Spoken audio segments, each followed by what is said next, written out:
안녕하세요. 전 얼마 전 자유의 몸이 된 30대 여성입니다.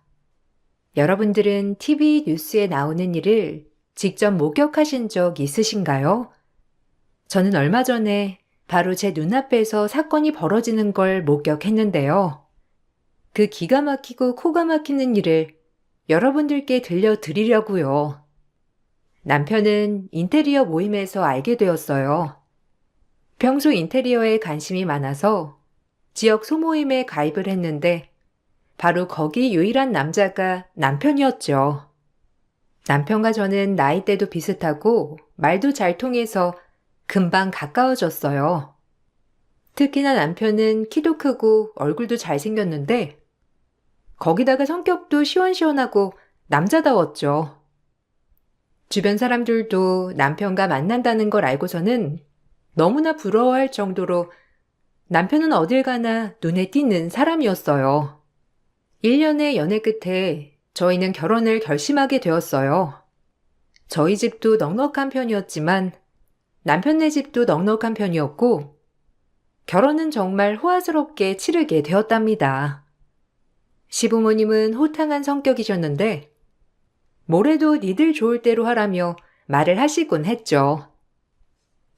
어머님, 이번 명절에 저 몇 시쯤 내려가면 좋을까요?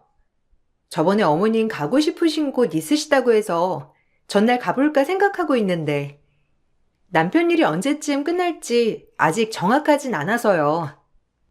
안 되면 당일 좀 일찍 출발할까요? 어머님 혹시 약속 있으시면 그 시간 피해서 갈게요. 아버님한테 연락도 드려봤는데 저희 알아서 편할 때 오라고 하시더라고요. 에이 뭐 일찍 올 필요가 뭐가 있어. 그냥 너희 편할 때 쉬다가 오면 되지. 아니면 친정에 먼저 들렸다가 와. 우리야 그냥 우리끼리 밥 먹고 그러고 끝내니까. 친정에 들러서 친척들도 보고 그러고 오면 좋지. 우리는 가족이라곤 나랑 남편 아들밖에 없어가지고 명절이라고 해서 뭐 크게 음식하고 그러지 않아. 알지? 그러니까 친정 먼저 들리고 와. 이때 아니면 언제 친척들 얼굴을 보겠어. 어머, 어머님, 정말 그래도 돼요? 아버님이랑 남편도 그렇게 해도 된다고 하시긴 했는데, 그래도 어머님 서운하실 수도 있으시잖아요. 아니면 저희 전날에 먼저 갈까요? 전날에 가서 거기서 하룻밤 잠잤다가 다음날에 친정 갔다가 그 다음날 다시 갈까요? 저희 친정에서도 그냥 저희 편할 대로 하라고 하셔가지고요. 이번에 어머님 가고 싶다고 했던 곳 같이 가요. 우리는 신경 안 써도 돼. 나나 네 시아버지나 사업하는 사람이라 시간도 여유롭고 거기는 다음에 가면 되지 뭐. 우리는 신경 쓰지 마라. 너희도 바쁘니 친정에도 잘 가지 못했을 거 아니야. 그러니까 이번에는 먼저 갔다 와. 우리는 명절 다음날에 얼굴이나 잠깐 보면 되니까 신경 쓰지 말고, 알았지? 시부모는 너무나 쿨하게 명절에도 편하게 오라고 하셨죠. 전 처음에 정말 결혼을 제대로 잘했구나 생각을 했어요. 성격 좋은 남편에 거기다가 마음 넓으신 시부모까지 행복하다는 생각을 했었죠. 그렇지만 그 생각이 깨진 건 얼마 되지 않아서였습니다. 막상 명절 당일이 됐는데 아침 새벽부터 시모는 전화를 해왔어요. 언제 오니? 너희 지금 안 오면 언제 오려고 그러는 거야? 결혼을 했으면 시댁에 빨리 와서 일을 해야지. 지금까지 그러고 있으면 어떡해? 아직 아들은 자니? 그러면 너라도 얼른 챙겨서 넘어와. 걔는 이따가 너 음식하고 나중에 데리러 가면 되잖니. 오늘 점심에 손님들 온다고 하니까 와서 음식 좀 하고 다 하면 그때 아들 데리러 가렴. 네? 어머님, 저번에 친정 먼저 가라고 하셔가지고 저희 친정에 와 있어요. 지금 챙겨서 간다고 해도 점심쯤 될 것 같은데 갑자기 손님이 오신다고 한 거예요? 미리 말씀을 해주시지. 어제까지 남편도 별 얘기를 안 해서 저희는 여기 내려와서 하룻밤 잤어요. 이제 일어나 챙겨 출발할게요. 남편도 빨리 일어나라고 할게요. 뭐? 너는 애가 무슨 정신이니? 당연히 시댁부터 와야지. 친정을 먼저 가는 며느리가 어디 있어? 당장 챙겨서 와. 어떻게 첫 명절을 이런 식으로 보내? 아무리 그래도 전날까지 확인을 해야지. 에휴. 그때는 점심에 오는 사람이 없으니까 그렇게 말한 거고. 점심에 약속이 생겼는데 니들 없이 명절 보낸다고 하면 사람들이 뭐라고 하겠어? 당장 챙겨서 와. 갑자기 약속이 있는데 오지도 않는다면서 소리를 지르는 시모의 말을 들으면서 정말 당황스럽더라고요. 일주일 전에 연락을 했을 때는 마음대로 하라고 하던 시모는 어디 가고 왜 안 오냐며 불같이 화를 내셨죠. 남편을 부랴부랴 깨워서 시댁으로 향하는데 남편은 대수롭지 않게 생각을 하더라고요. 갑자기 약속이 생기셨나 보지 뭐. 아휴, 그렇게 서운해해. 막상 가면 엄마도 뭐라고 안 하실 거야. 그냥 아침대도 올 것 같았던 애들이 안 오니까 당황해서 너한테 그렇게 전화하셨을 거야. 가보면 또 잘해주실걸? 안 그래도 나 결혼한다고 해서 주변에는 엄청 놀랐거든. 내가 결혼 안 한다고 했었는데 갑자기 결혼한다고 하니까. 아마 이번에 며느리 보겠다고 오는 사람들 많아서 더 신경 쓰이셨나 봐. 아무리 그래도 아침에 그렇게 소리 지르시면서 오라고 하시니까 너무 당황스럽네. 애초에 손님 오시니까 일찍 왔으면 좋겠다고 하셨던 거면 내가 이렇게 서운하지도 않지. 아침에 전화 받자마자 어머님 엄청 소리 지르셨다니까. 너무 놀라서 뭐라고 말을 해야 할지도 몰라서 부랴부랴 나온 거야. 엄마 아빠는 얼마나 황당하시겠어. 내가 장인 장모님께는 잘 말씀드릴게. 너무 걱정하지 마. 솔직히 아무리 시대가 바뀌었다고 하지만 시댁 먼저 가는 게 먼저이긴 하잖아. 우리가 너무 쉽게 생각을 했던 것도 있지. 가서 엄마가 뭐라고 하면 내가 잘 막아줄 테니까 그것도 걱정하지 말고. 엄마도 아마 당황해서 그랬을 거야. 명절 선물 잘 챙겼지? 가서 선물 먼저 안겨드리자. 부랴부랴 시댁에 갔더니 아까 그렇게 화를 내던 시모는 또 온데간데 없고 갑자기 온한 시모가 있었죠. 전 너무나 당황스러웠어요. 시모는 갑자기 저에게 사과를 하시면서 본인이 손님들이 온다고 해서 너무 예민했었다면서 미안해 하셨어요. 저는 그 모습을 보고선 그럴 수 있다 생각을 했죠. 그날의 일은 단순히 해프닝으로 지나갔고 명절 내내 화기애애하게 잘 지냈어요.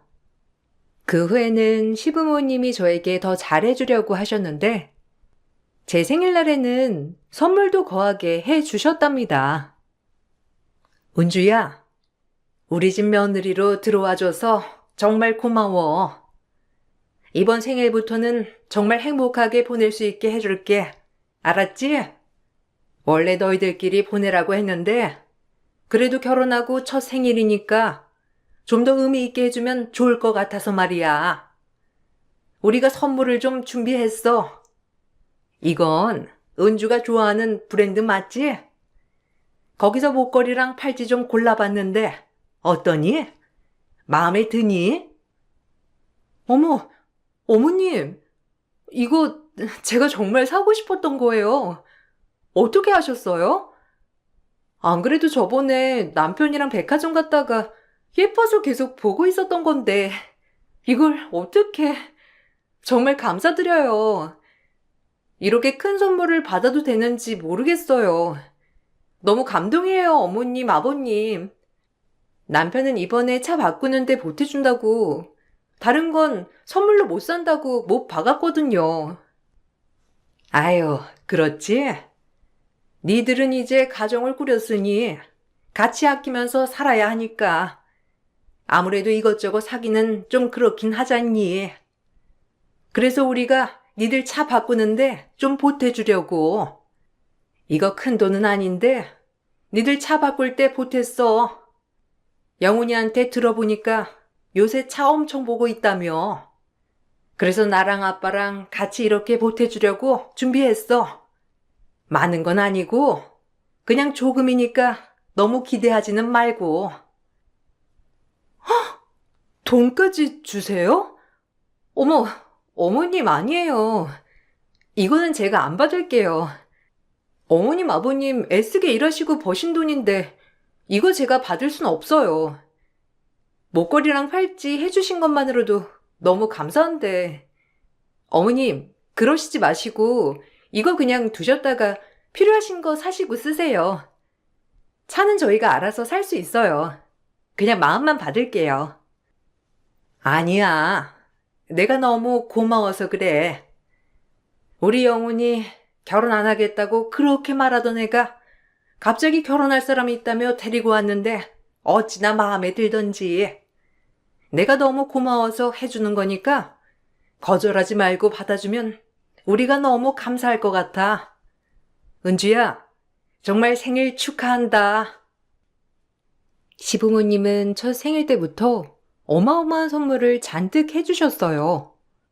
너무 가분한 선물이라 처음에는 극구 거절을 했지만 시부모님은 꼭 받아주라며 말을 하셨죠. 남편은 집에 가는 내내 부모님이 너무 대단하시다면서 칭찬을 했어요. 저도 기분이 좋았지만 한편으로는 알 수 없는 불편함을 느끼고 있었답니다. 그런데 생일이 지나고 얼마 되지 않고서 갑자기 시모가 선물의 행방을 물으셨어요. 얘야, 바쁘니? 아니, 내가 뭐 좀 물어보려고. 영훈이한테 물어보니까 아직 신차 계약은 안 했다던데 차 보고 있는 거니? 언제쯤 계약하려고? 신차로 구입하려면 그거 한 번에 다 차량 비용 내야 하는 거야? 영훈이는 그냥 처음에 계약금 내고 뭐 카드 할부나 이런 걸로 돌려도 된다고 하던데 어떻게 할 거니? 다 완납하면서 구입하려고 하니? 아, 아직 신차 계약은 안 했어요. 영훈 씨나 저나 뭐 하나 사려고 하면 좀 오래 찾아보고 결정하는 편이어서요. 어머님, 아버님이 주신 돈이랑 같이 더해서 사면 그냥 완납하고 살 수도 있을 것 같아요. 근데 영훈 씨는 카드하면 캐시백이나 이런저런 이벤트도 있으니까 그쪽으로 한번 생각해 보는 것도 나쁘지 않다더라고요. 그런데 무슨 일로 전화 주셨어요? 아, 다름이 아니라, 그 저번에 우리가 줬던 돈이 있지? 그거 아직 쓴 거는 아니잖아. 아, 그게 우리가 돈이 좀 급하게 필요해서 말이야. 줬다가 뺏는 것 같아서 좀 그렇긴 한데, 사업하다 보면 이런 일 저런 일도 있어서 급하게 자금을 막아야 할 게 있는데, 지금 그게 필요하네. 우리가 며칠만 있다가 다시 주면 안 되겠니? 네? 아, 뭐, 그러셔도 상관은 없는데, 많이 급하신 거예요? 어머님, 아버님 돈이시니까 돌려주시지 않으셔도 되는데, 그 돈으로 해결할 수 있는 거예요? 차야 나중에 저희가 계약을 하면 되니까 너무 신경 쓰지 마세요. 바로 보내드릴게요. 처음에는 사업으로 갑작스럽게 자금이 필요하다고 하셔서 저는 바로 돌려드렸어요. 잠깐 빌려달라고 하셨던 어머님은 꼭 며칠 후에 다시 돌려주겠다는 말을 하셨지만 시간이 지나도 다시 주겠다는 말은 하시진 않으셨죠. 어차피 저는 그 돈을 받을 생각도 없었었고 불편한 마음도 있었기 때문에 오히려 다행이라는 생각을 하고 있었어요. 그런데 이걸 시작으로 점점 집에 이상한 일들이 생기더라고요. 저희가 사는 신혼집은 친정에서 마련을 해준 곳이었어요. 딸이 결혼할 때 꼭 집을 해주고 싶다는 부모님의 생각이 있었기에 저희는 그렇게 신혼집을 마련할 수 있었죠. 대신 시댁에서는 가구랑 가전을 다 넣어주셨는데 이게 문제가 됐어요. 남편이 어느 날부터 생활비를 안 보내기 시작하더라고요. 여보, 이번에 생활비 안 들어왔어. 확인 안 해봤어? 자기 자동이체 해둔 거 아니야? 너무 번거로우면 그냥 통장 하나에 다 모아서 관리를 하는 건 어때? 당신 요즘 바쁜데 생활비까지 계속 이체를 해야 하니까 너무 번거로워 보여서 그래. 아니면 무슨 일 있는 거야? 어머님 아버님도 저번에 사업 때문에 자금이 필요하시다고 하셨잖아. 혹시 당신 그래서 이체 못하는 건 아니지? 아니야. 그런 건 아니고. 급하게 쓸 일이 있어가지고 그런 거야. 이번 달은 미안한데 생활비 넣지는 못할 것 같아. 내가 다음에 다 설명을 해줄게. 알았지? 엄마 아빠 일은 너무 신경 쓰지 마. 알아서 잘 해결하실 거니까. 다음 달부터 내가 잘 이체할 테니까 생활비는 걱정하지 말고. 이번 달 밀린 건 다음 달에 한 번에 내가 입금할게. 우리 당장 나갈 돈은 없잖아. 그렇지? 그렇긴 한데 당신 괜찮겠어? 이번 달이랑 다음 달 생활비 합치면 거의 당신 월급 반은 넘을 텐데. 혹시 무슨 일 있는 거면 나한테 말해줘. 심각한 일이면 같이 해결을 해야지. 집에 무슨 일 있는 건 아니지? 어머님 아버님한테 전화드렸더니 바쁘시다고 나중에 통화하자고 급하게 끊으시더라고. 저녁 시간대라서 좀 한가하실 줄 알았는데 어디 가셨는지 말소리도 많이 들리고. 뭐 자금 때문에 아마 지금 좀 바쁘실 거야. 금방 정리될 거니까 너무 걱정하지 말고. 당신한테 나중에 다 설명을 해줄게. 지금은 나도 정신이 없어서 설명해주기 좀 곤란하네. 조금만 믿고 기다려줘. 알았지? 남편의 이상한 행동에 저는 그때부터 의심이 들기 시작했어요. 시부모와 남편 모두 갑자기 돈이 없다고 하니 너무 수상하더라고요. 그래서 저는 남편의 통장 내역을 살펴보게 되었는데 수상한 이체 내역이 있었죠. 알고 봤더니 저희 집에 들어온 가구나 가전들 대부분 렌터를 한 제품이었어요. 이 사실을 알고선 저는 남편에게 크게 화를 냈는데 나중에 시부모님까지 저에게 전화를 해 오셨죠. 아이고, 며느라. 우리가 솔직하게 말을 했어야 하는 건데 사실 너무 염치가 없어서 말이야. 사업이라는 게 잘 될 때도 있지만 한순간에 폭삭 망할 때도 있어. 우리가 너희 결혼할 때 정말 힘들었거든. 사업이 잘 되다가 갑자기 자금난에 시달려서 당장 가구랑 가전은 해줄 수가 없었단다.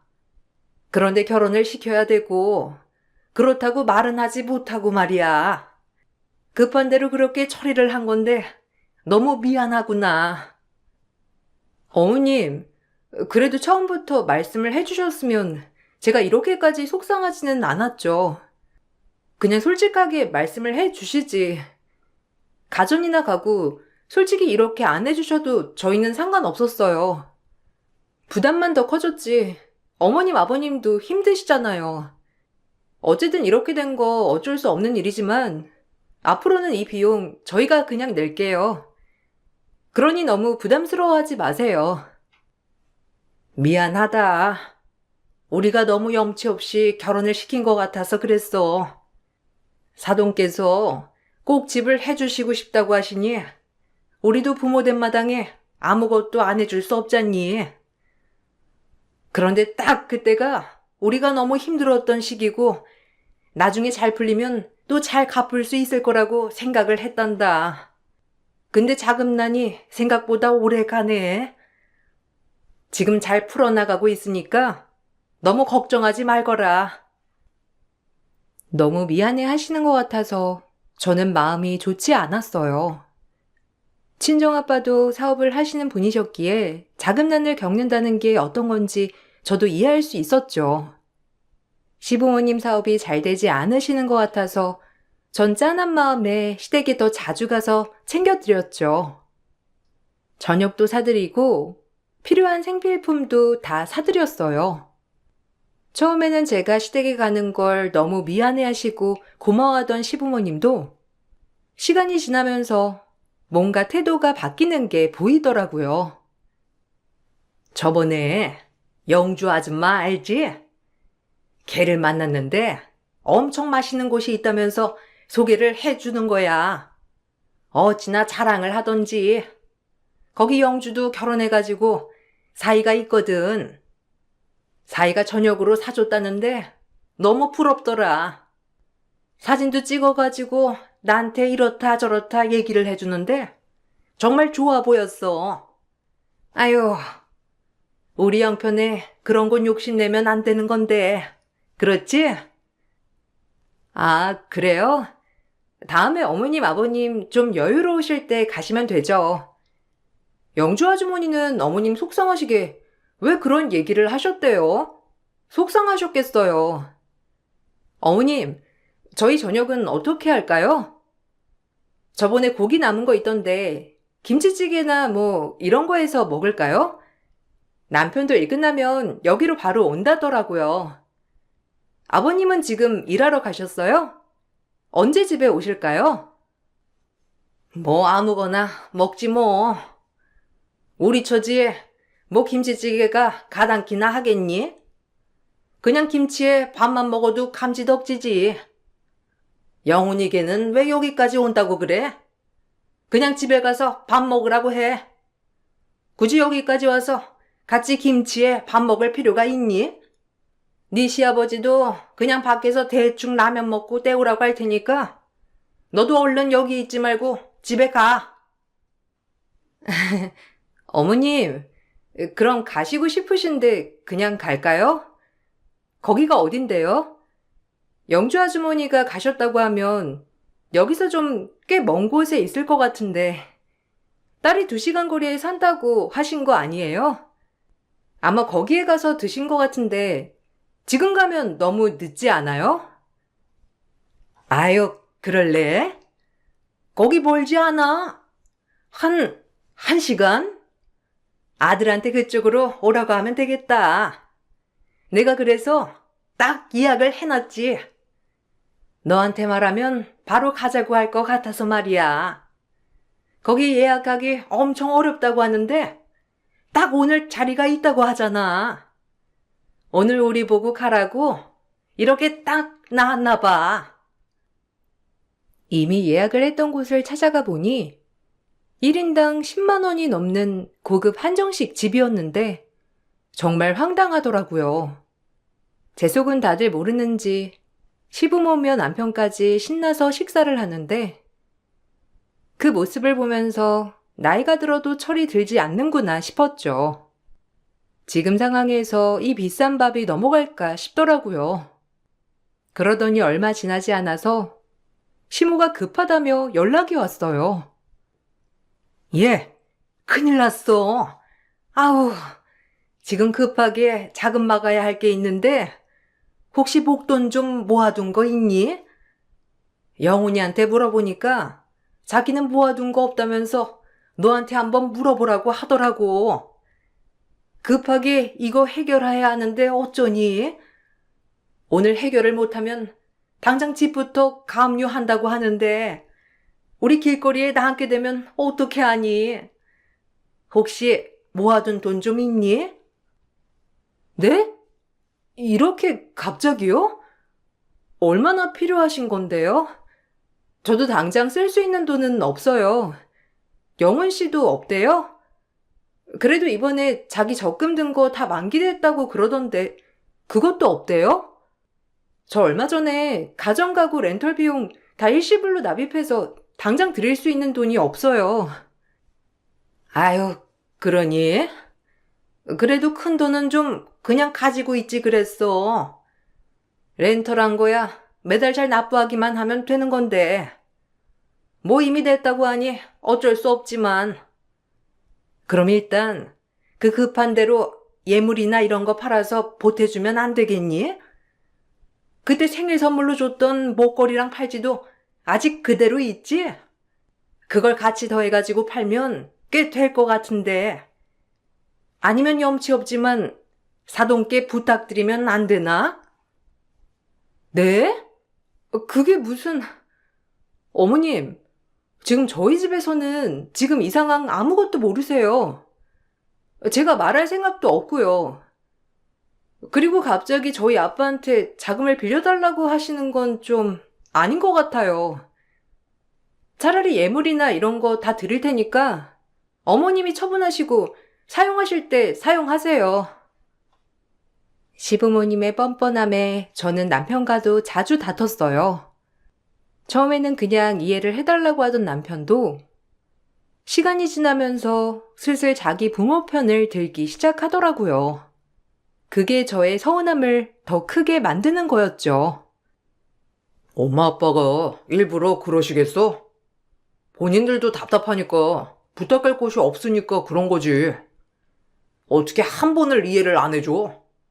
당신도 뻔히 상황 알잖아. 엄마 아빠가 처음부터 그런 것도 아니고 상황이 안 좋아지니까 부탁할 곳이 당신밖에 없어서 그런 거 아니겠어?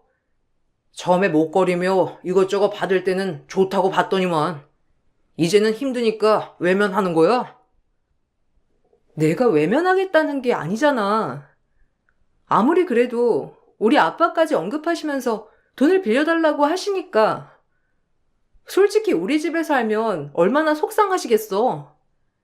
난 이거 우리 집에 말할 생각도 없어. 근데 어머님은 이거 대수롭지 않게 부탁하자고 하시는데 내가 화가 안 나게 생겼어? 근데 어떻게 당신은 어머님 편을 들 수가 있어? 이게 반대가 됐어도 그런 말 했을 거야? 반대고 자시고 그걸 말하는 건 아니잖아. 지금 상황에서 우리가 도와줄 수 있는 방법도 없고 솔직히 엄마 아빠가 길거리에 앉으면 아들이라고 외면할 수 있겠어? 그럼 여기 와서 사셔야 하는 건데 당신도 불편하고 이래저래 생각해보면 그냥 지금 도와드리는 게 낫다니까. 그래서 그런 거야. 아니, 도와드릴 수가 없어서 말하는 거지. 그리고 며느리한테 그런 부탁을 하시는 게 어디 있어? 어쨌든 난 받은 건 다 어머님한테 돌려드렸으니까 당신도 그렇게 알아. 앞으로는 내가 도와드릴 순 없을 것 같아. 내가 할 수 있는 만큼은 다 했어. 알았어. 내가 엄마 아빠한테 말씀드릴게. 당신이 이렇게 생각하고 있을 줄은 몰랐네. 어떻게든 우리끼리 알아서 해결할 테니까 당신은 신경 쓰지 마. 앞으로 도와달라고도 안 할 테니까. 남편과 냉전이 계속되던 와중에 남편은 갑자기 시부모와 당일치기 여행을 간다더라고요. 얼마 동안 돈 달라고도 하지 않으셨기에 무슨 일인가 싶었죠. 당일치기 여행을 갔다 온다던 남편은 새벽 3시가 되어서도 돌아오지 않았어요. 전 꾹 참던 말을 드디어 해야 되겠구나 생각을 했답니다. 당신 어디야? 오늘 온다면서 벌써 지금 3시인데? 언제 집에 오려고? 당신 지금 있는 곳 어디야? 내 차 타고 어디까지 갔길래 여태 집도 안 와? 옆에 어머님 아버님 계시지? 지금 바로 집에 와. 그러면 내가 오늘은 그냥 넘어갈게. 근데 더 늦으면 나 더 이상 못 참아. 당신 해도 너무한 거 아니야? 내가 정말 모를 거라고 생각했어? 내가 뭘 했길래 지금 이 시간에 전화야? 내가 알아서 들어가. 부모님이랑 여행 좀 다니다 보면 당일이 아니고 1박 2일도 될 수 있는 거지. 뭐 그것 가지고 그렇게 난리야? 엄마 아빠 옆에 계셔. 내가 무슨 바람이라도 피울까봐 그래? 에휴, 나 바람 안 났으니까 염려 말고 자고 있어.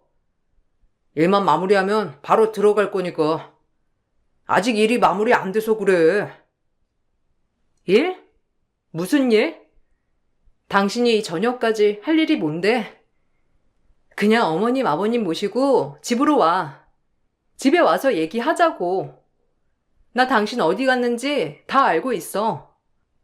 그 차 내 차인 거 알지? 어플로 어디로 향하는지 다 나오니까 거짓말할 생각하지 말고 이번에 기회 줄 때 당장 집에 와. 무슨 소리 하는 거야? 나 지금 여행 중이라니까? 엄마 아빠랑 좀 여행하고 힐링한 다음에 갈 거야. 요즘 많이 힘들었잖아. 이제야 사업 좀 정리될 만한데 갑자기 왜 그래? 오늘만 잘 해결하면 사업 다시 시작할 수 있어. 그러니까 재촉하지 말고 그냥 자고 있어. 나 밖에서 다른 여자 만나고 그런 짓 하는 거 아니야. 제발 믿어줘. 엄마라도 바꿔줄까? 내가 당신 밖에서 딴 여자 만날까봐 불안해한다고 생각해? 어처구니가 없네. 여보, 나 안 오면 이거 들고 파출소 가. 그래도 상관없지? 당신이 동의한 일이야. 나중에 딴소리 하지 마. 전 남편의 물건을 들고 지구대로 바로 향했죠. 제가 가지고 있었던 건 바로 게임 칩이었어요. 처음 남편의 서재에서 발견을 했을 땐 그냥 단순히 지인들이랑 놀다가 가지고 왔나 싶었어요. 게임 도구인 줄 알고 있었는데 남편 행적을 쫓다 보니 남편은 노름을 하고 있었던 거였어요. 심지어 남편 혼자가 아니라 시부모님이랑 같이 노름장을 드나들었던 거죠. 경찰에 이걸 들고 가 신고를 하면서 지금 남편이 노름장에 있다는 걸 말하게 되었어요. 신고 후 남편이 있는 그곳으로 경찰이 출동을 했고 남편과 시부모는 현장에서 검거가 되었습니다. 구치소에서 만난 남편은 정말 뻔뻔했어요. 당신 진짜 미쳤구나. 멀쩡히 다니던 회사도 그만두고 노름을 해? 언제부터 그런 거야? 설마 당신 나랑 결혼하기 전부터 그랬던 건 아니지? 내가 진짜 기가 막혀서. 어떻게 당신이고 당신 부모고 다 노름을 할 수가 있어? 난 진짜 설마 했어. 설마 거기에 다 있을 줄이야. 심지어 내가 틀린 거였으면 좋겠다. 이게 거짓말이었으면 좋겠다고 생각했다고. 이번에 진짜 대박 벌 수 있었는데. 누가 신고해가지고 다 놓쳤어. 당신 이게 꼭 나쁜 것만은 아니라니까. 내 돈 내가 날려먹겠다는데 왜 이게 불법인지 나는 도통 이해를 할 수가 없네. 이번에 벌었으면 빚 다 갚을 수 있었던 건데 진짜 어떻게 알고선 신고한 거지? 설마 이거 당신이 신고한 건 아니겠지? 당신이 신고한 거면 진짜 큰일 나. 그래, 내가 신고했다. 어쩔래? 내가 당신한테 말했지? 뭐하고 다니는지 나 다 알고 있다고. 갑자기 여행 간다고 했을 때부터 수상했어. 멍청하게 내 차 끌고 가니까 이게 다 들통나지. 네 차는 또 어디다 팔아먹었니? 노름자금 만드느라 다 팔아먹었지? 나 이거 가만 안 둘 거야. 당신이고 당신 부모고 싹 다 가만 안 둘 거니까 두고 봐. 진짜 미쳤어? 이 대박 기회를 놓친 게 당신 때문이라고? 와, 진짜 제정신이야? 내가 조금만 기다리라고 했잖아. 이것만 해결하고 집에 간다고. 내가 누누이 말했는데 결국에는 사고를 쳤네. 당신이야말로 가만 안 둘 거니까 두고 봐. 전 친정의 모든 사실을 말했고 신혼집 짐을 싹 다 뺐어요. 나중에 구치소에서 돌아온 시부모와 남편은 집으로 바로 찾아왔는데 제가 없으니 친정에도 찾아왔죠. 싹싹 빌 줄 알았던 시부모와 남편은 저의 예상을 깨고 난리를 부렸어요. 너한테 지금까지 우리가 얼마나 해줬는데 은혜를 원수로 갚아? 니까짓 게 뭐라고? 우리가 공주 대접해뒀더니만 이따위로 대접해? 우리가 네 돈을 말아먹기랬어 뭐랬어? 금은보화 다 해줘봤자 필요도 없고 친정에서 해온 거라곤 고작 집 한 채뿐이면서 뭐 얼마나 대단한 걸 해왔다고 이런 식으로 우리를 대접하는 거야? 너 정말 제정신이니? 저한테 뭘 그렇게 해줬다고 그래요? 뭐 렌털해서 돈도 우리가 내고 있는 가구? 아니면 다시 가지고 간 예물? 뭘 얼마나 대단하게 해줬다고 지금 여기서 이렇게 큰 소리예요. 어이가 없어서. 그렇게 대단한 집안이면 경찰서는 왜 가고 노름은 왜 합니까? 저 이거 가만 안 있을 겁니다. 이혼할 거고 위자료 청구할 거니까 그렇게 아세요. 뭐? 이혼? 이혼 청구할 거면 우리가 해야지. 어디 감히 시부모랑 남편을 경찰에 신고를 해? 제정신인 며느리가 할 수 있는 얘기니? 이혼 청구 우리가 할 거니까 너나 기다려. 전 남편에게 이혼 소송을 했어요. 당연히 남편 쪽에 유책 사유가 있었으니 이혼이 가능했고 위자료도 청구할 수 있었죠. 남편 측에서는 절대로 위자료를 줄 수 없다고 했지만 전 2천만 원의 위자료를 받을 수 있었어요.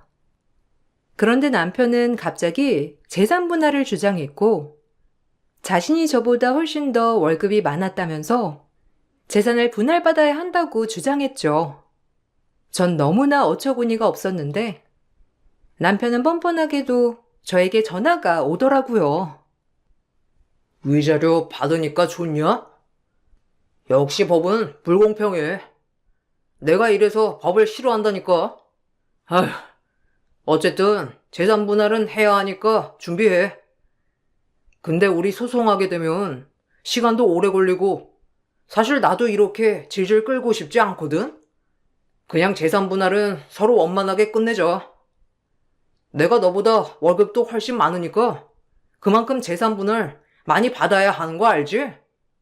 내가 그래도 양보해서 조금만 받을 테니까 합의해서 마무리하자. 뭔 소리야. 네가 가지고 온 게 뭐가 있다고. 오히려 내가 더 받으면 받아야지. 네가 가지고 갈 게 뭐가 있니? 위자료도 부족해서 나한테 더 줄 생각이야? 헛소리 하지 말고 재산 분할 하나도 못 해주니까 그렇게 알아. 사람이 염치가 있어야지. 양심도 없고 염치도 없니? 너야말로 염치가 없네. 그래, 집은 너네 부모가 해준 거니까 그렇다 치더라도 가구랑 가전은 다 내 거거든? 그건 돌려줘야지. 어차피 그거 밖으로 빼고 팔고 하다 보면 고장 날 수도 있으니까 그냥 돈으로 줘. 그거 값만 받을 테니까. 내가 진짜 많이 양보했어. 알지? 개소리 짓거리네 진짜. 야, 너 그 가구랑 가전 누가 돈 냈는지 잊었어? 와, 진짜 뻔뻔하고 철면피다 정말. 넌 안 되겠다. 내가 너 사기죄로 고소해서 다 보상받을 거니까 너나 준비해. 뭐 가전, 가구? 어디 한번 가지고 가봐. 뭐 이런 거지 같은 게 다 있어? 그래도 한때 사랑했던 사람이라 원만하게 마무리하려고 했지만 남편은 끝끝내 뻔뻔했어요. 결국 전 남편을 사기죄로 고소하였고 남편은 사기죄 혐의가 인정되어 처벌을 받게 되었습니다. 그 뒤 알아봤더니 시부모는 집 담보로 대출까지 모조리 끌어다가 노름을 했더라고요. 결국 집까지 날리게 되었고 겨우겨우 쓰러져가는 집을 구해서 살고 있다고 해요. 그러면서도 자신들은 억울하다고 하는데 뭐가 그렇게 억울한지 모르겠어요. 이런 드라마 같은 일이 저에게도 생겼다니 한동안 저도 정신을 차리지 못했었는데요. 다행히 부모님이 곁에서 많이 지켜봐 주시고 심리치료도 받게 해주셔서 지금은 많이 나아졌어요. 이번 사건 때문에 그만뒀던 일도 다시 시작하려고 준비하고 있어요. 여러분들 저에게 앞으로 힘내라고 응원해 주시겠어요? 제 사연 들어주셔서 감사합니다. 앞으로도 열심히 저를 위해 살아보려고요. 여러분들도 힘내시고 파이팅 하세요. 안녕하세요. 제 직업은 운전하는 운전기사예요. 늘 운전을 하며 귀로는 여기 올라온 사연을 들으며 울고 웃고 한답니다. 항상 귀동냥으로 이야기만 듣다가 오늘은 제 이야기를 한번 써볼까 해요. 전 평생을 운전을 하며 먹고 살았어요. 다행히 저에게 똑똑한 외동딸이 있었기 때문에 힘들어도 버틸 수 있는 나날이었어요. 물론 착한 아내도 있었고요. 그저 딸 하나 잘 되기만을 바라면서 아침부터 밤까지 택시, 버스, 대리운전, 화물차 운전 안 해본 게 없습니다. 그리고 지금은 공항의 콜밴 기사로 일을 하고 있고요. 지금부터 제가 겪은 이야기를 한번 써볼까 해요. 남에게 싫은 소리 들으며 열심히 일을 하고 딸아이만을 잘 살게 해줄 거라고 생각하며 일했습니다. 덕분에 딸아이는 아빠의 노고를 아는지 어릴 때부터 실망은커녕 싫은 소리도 하지 않게 잘 커주었죠. 힘든 나날 속에서도 딸아이 덕분에 웃을 일이 굉장히 많았던 것 같아요. 저의 자랑이었으니까요. 그런 딸아이가 구김살 없이 크는 것이 가장 큰 행복이더라고요. 저 역시 오히려 가족이라는 것이 일하는 원동력이 되더라고요. 아빠, 조금만 더 힘내. 내가 얼른 대학교 졸업해서 취직하면 아빠 힘들게 일하는 거 짐 좀 덜어줄 테니까. 알겠지? 그래, 어디 기대할게. 우리 딸 취직해서 엄마 아빠 용돈 주려면 아주 등골 뽑히겠네. 말이라도 너무 고마워. 여보, 우리 아주 은혜한테 효도 받으려면 오래 살아야겠는데, 안 그래? 고맙다, 은혜야. 아빠 힘나게 해줘서. 진작 해야 할 건데 아빠가 하루 종일 앉아서 운전하며 나 키웠잖아. 그러니까 당연한 소리야. 고맙다는 말은 넣어둬요. 늘 이렇게 저희 가족은 서로를 살뜰히 아끼고 생각했어요. 딸아이는 4년제 대학교를 장학금 받고 들어가 수석으로 졸업 후 좋은 기회에 큰 회사 인턴으로 출근을 하게 되었어요. 딸이 취직을 하고 나니 한시름 덜었다는 마음이 들더라고요. 어딘지 말만 하면 다 아는 대기업 회사원으로 성장한 딸이 전 정말로 자랑스러웠어요. 신이 나서 운전도 더 잘 되는 것 같았죠. 시시콜콜 손님들이랑 말문이 터졌을 땐 저도 모르게 딸아이 자랑을 하면서 운전을 하고 있더라고요. 그만큼 딸아이는 제 원동력이었죠. 그리고 언젠가 제품을 떠나갈 아이지만 딸아이는 취직하고 시간이 지난 후 결혼을 한다고 사위 녀석을 인사시키더라고요. 참 벅차오르더라고요. 부만의 자식이 이렇게 성장하여 결혼할 남자친구를 인사시키는 날이 오다니 그런 생각을 하니 벅찼어요. 아빠, 제가 만나고 있는 사람이에요. 신비 씨랑 결혼까지 생각하고 있어요. 신비 씨 잘 부탁드려요, 엄마 아빠. 아이고, 우리 딸이 이렇게 남자친구 데리고 온 건 처음인데, 반가워요. 우리 앞으로 잘해보자고.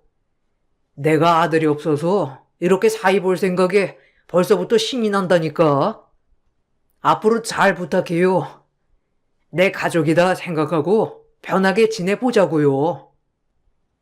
그래요. 사람 하나 들어온다고 하니 벌써 공기부터 다르잖아. 우리 잘 지내봐요. 아유, 이가 신났네 아주. 네, 잘 봐줘서 감사드려요.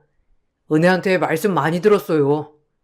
역시나 인상이 너무 좋으시고 인자하셔요. 저도 너무 반갑습니다. 그렇게 딸이 데리고 온 사윗감은 제 마음에 쏙 들더라고요.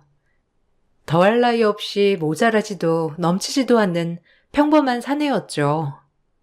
둘 다 30대 초반 정도가 되었기에 결혼을 준비하는 건 순식간이었어요.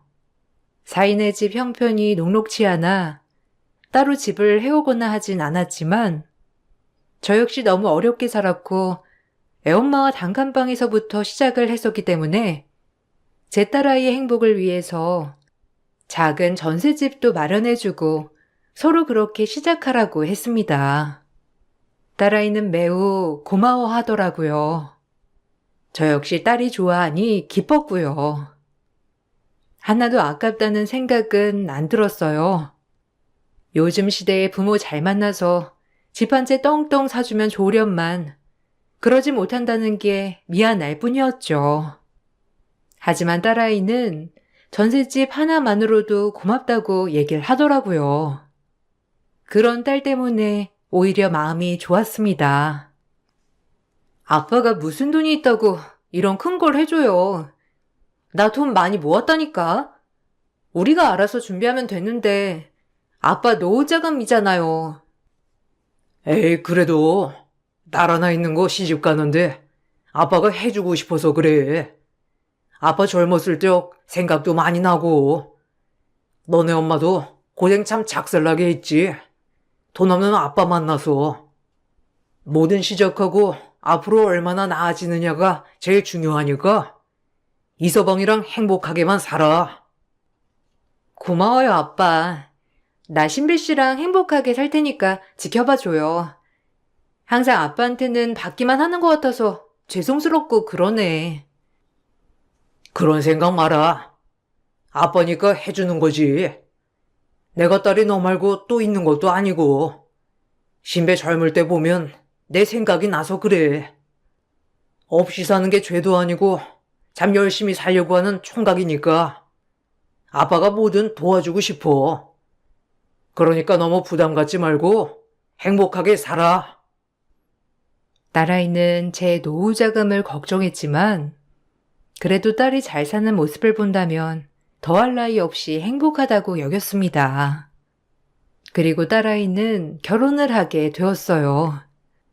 사돈 어른들도 없는 살림에 아들 장가 보내는 게 미안했던지 항상 딸아이에게 나긋나긋 잘해주더라고요. 아이고 사돈어른, 어쩜 이리 딸을 예쁘게 키우셨어요. 아주 제가 요즘 은혜 보는 기쁨으로 산다니까요. 감사드려요. 에이, 아닙니다. 저도 신배 보면서 아주 기분이 좋아요. 이렇게 자식들을 나눈 사이니 우리 앞으로 잘 지내봅시다. 네, 그렇게 말씀해 주시니 저야 너무 좋네요.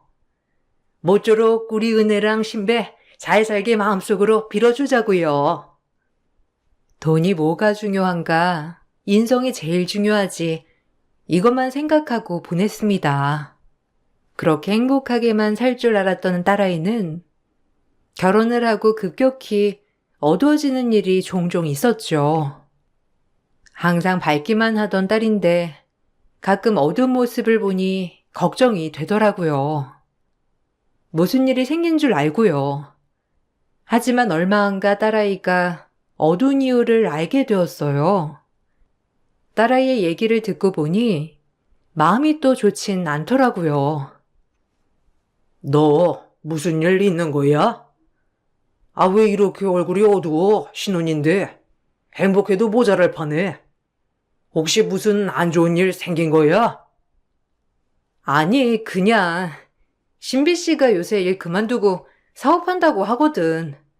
걱정도 되고 그래서 잘할 건 아는데 아무래도 자영업이라는 게 쉽지 않잖아. 그래서 걱정돼서 그래. 아빤 신경 쓰지 마요. 신비 씨랑 나랑 얘기 좀 많이 해봐야지. 남자들은 사업이 그렇게 하고 싶나 봐. 뭐 남자들이야. 그런 꿈 한 번 꾸곤 하지. 그래도 남의 밑에서 일하면서 딱딱 나오는 월급 받고 쉴 때 쉬는 게 최고인데. 이서방이 아예 그렇게 마음을 굳힌 거야? 더 얘기는 안 해봤고? 너희 자금은 좀 있어? 그래도 월급들 꽤 모아놨을 거 아니야. 나야 뭐 어느 정도는 모아놨는데 신비 씨 외동아들에다가 홀어머니 모시고 살면서 모아놓은 돈이 있겠어? 그래서 걱정이지. 딸아이의 말에 가슴이 덜컥 내려앉았지만 티는 내지 않았어요. 사실 자영업이라는 게 요즘 세상이 쉽지 않기도 하고 잘못 결정했다가 집안이 풍비박산 나는 꼴도 많이 봤기에 혹여나 우리 사이나 딸이 잘못되지 않을까 걱정을 많이 했거든요. 그리고 사이는 돈 한 푼 없는데 사업만 하고 싶어 한다는 말에 조금 씁쓸하더라고요. 사정이야 딱하지만 뭐라도 있어서 시작하는 거랑 없이 시작하는 거는 정말 차원이 다른 문제라고 생각했거든요. 이 얘기를 들으니 걱정이 참 많이도 앞서더라고요. 애석하게도 말이죠. 그래? 뭐 어떤 사업인데? 아이템은 좋은 거야? 아니면 이서방이 생각한 게 여러 가지가 있는 건가? 본인도 생각이 있겠지. 구상 아이템들은 많더라고. 시댁 쪽에서도 은근히 신별 씨가 사업하길 바라는 것 같기도 하시고. 더 얘기해 봐야지. 너무 그렇게 몰아붙이지 말고 살살 달래가면서 얘기해봐. 너무 하고 싶어 하는데 못하게 하는 것도 싸움의 원인이니까. 딸이 처음 속내를 내비쳤을 때 걱정이 앞섰지만 티는 많이 내지 않았어요. 그리고 이 우려가 얼마 되지 않아 주말 사위와 딸아이가 집에 방문했을 때 일이 일어났죠. 사위는 본격적으로 저에게 사업 브리핑을 얘기하더라고요. 조금 당황스러웠지만 긍정적으로만 생각하려고 하였기에 그저 남자로서 포부가 있구나라고 좋게 생각했습니다. 그렇게밖에 생각할 수 없기도 했고요. 아버님, 은혜한테 얘기 들었죠? 제가 이번에 기가 막힌 사업 아이템이 하나 있는데요. 투자처가 따로 없네요. 자본이 없다면 사업하기 힘들지 않을까? 아무래도 처음부터 무리하면서 하는 게 좀 마음에 걸리는데, 홀몸도 아니고 이제 책임져야 할 가장이기도 하고, 안 그러나? 뭐 자네 포부가 큰 건 좋다만, 그래도 잘 생각해보고 하는 게 좋겠어. 저 자신 있습니다. 오래전부터 생각해왔던 거고요. 그래서 말인데, 장인어른한테 부탁 하나만 드려도 될까요? 여보, 이 얘긴 여기서 안 하기로 했잖아. 우리 둘이 해결해야지. 무슨 아빠한테까지. 아니야, 아빠, 못 들은 걸로 해요. 네? 아니 뭔데, 말해보게. 뭐 혹시라도 투자나 이런 걸 바래서 오늘 말 꺼낸 거야? 아니면 뭐 부탁할 게 어떤 건지 말해보게. 딸은 한사코 사이를 말렸지만 사이는 작정하고 저에게 말을 꺼내더라고요.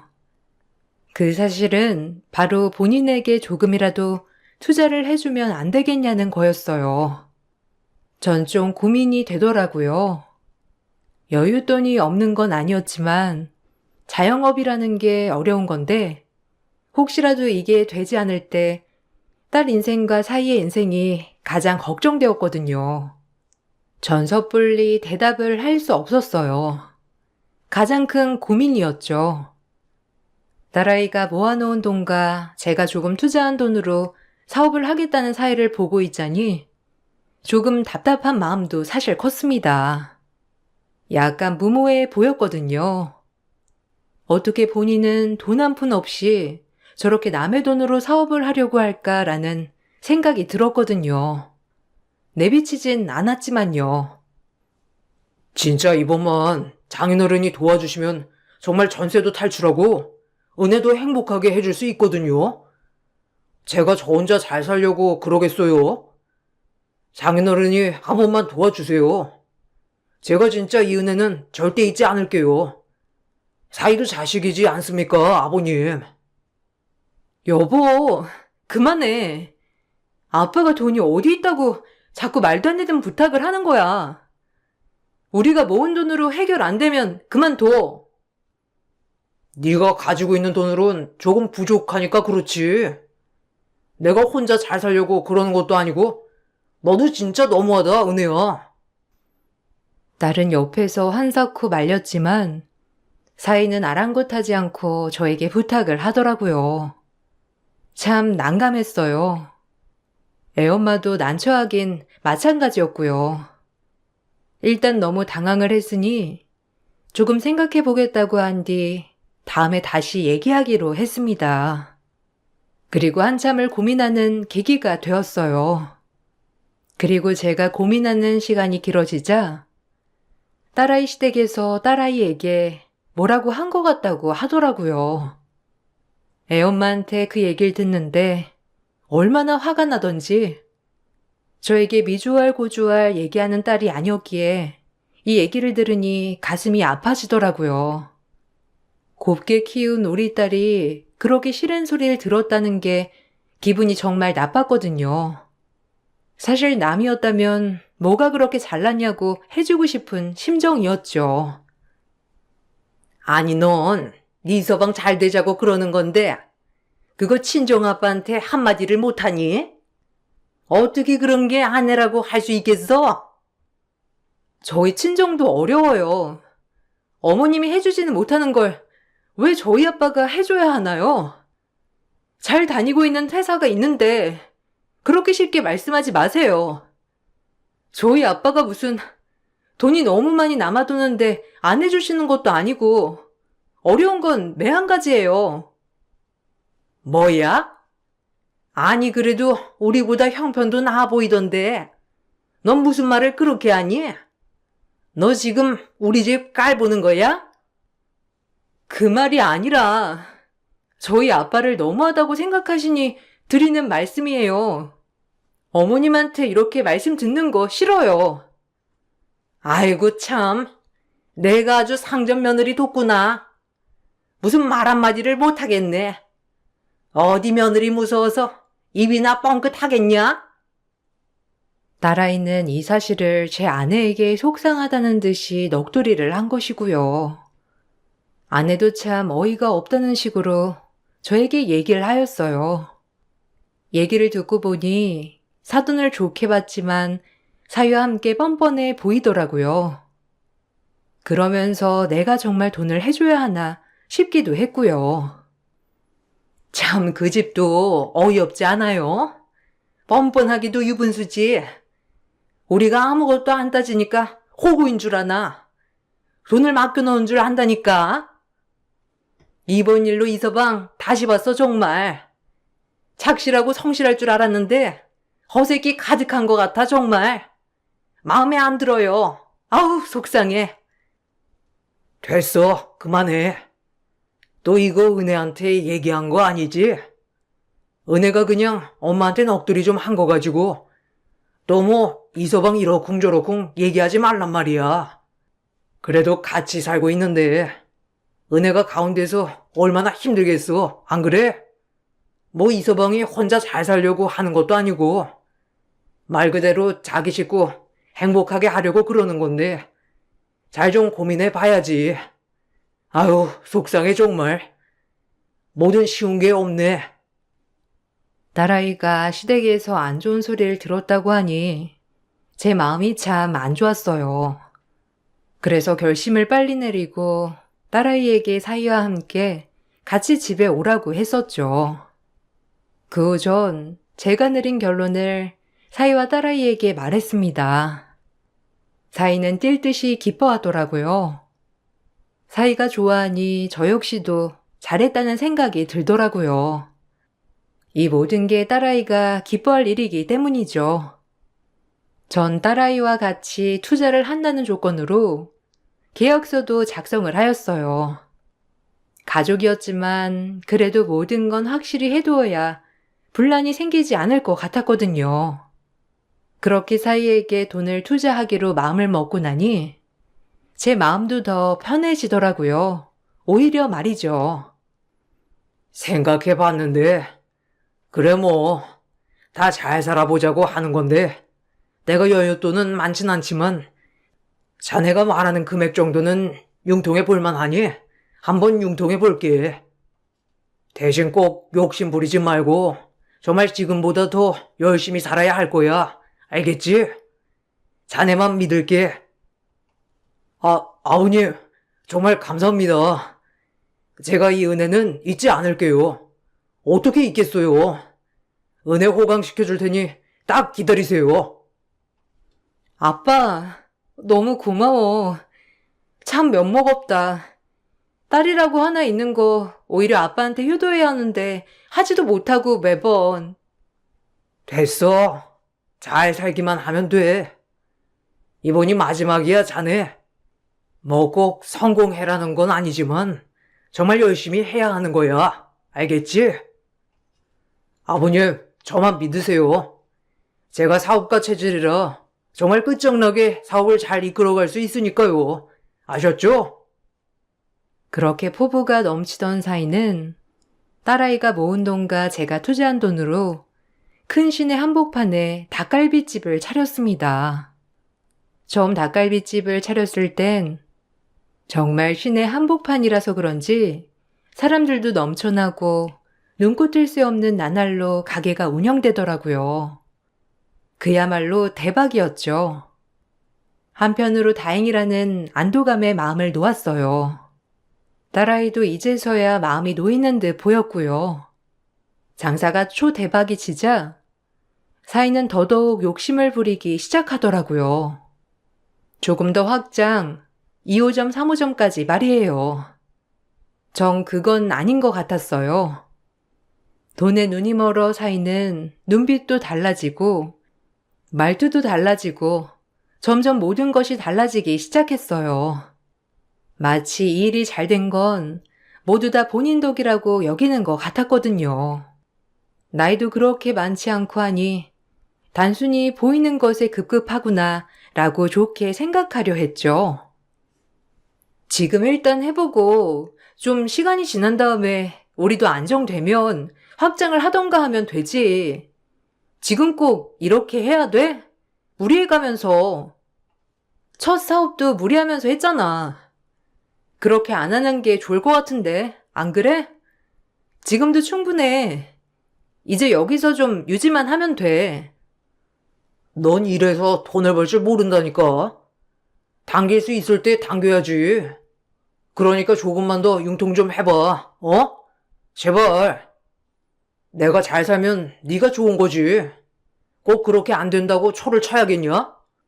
난 사업가 체질이라니까. 그러니까 네가 좀 투자해. 앞선 사업으로 자신감이 붙은 사이는 딸에게 무리한 대출을 유도하였고, 딸은 사위의 성화에 못 이겨 생활비 명목으로 여러 은행에서 대출을 받았더라고요. 그리고 그 돈을 사위를 건네주었고요.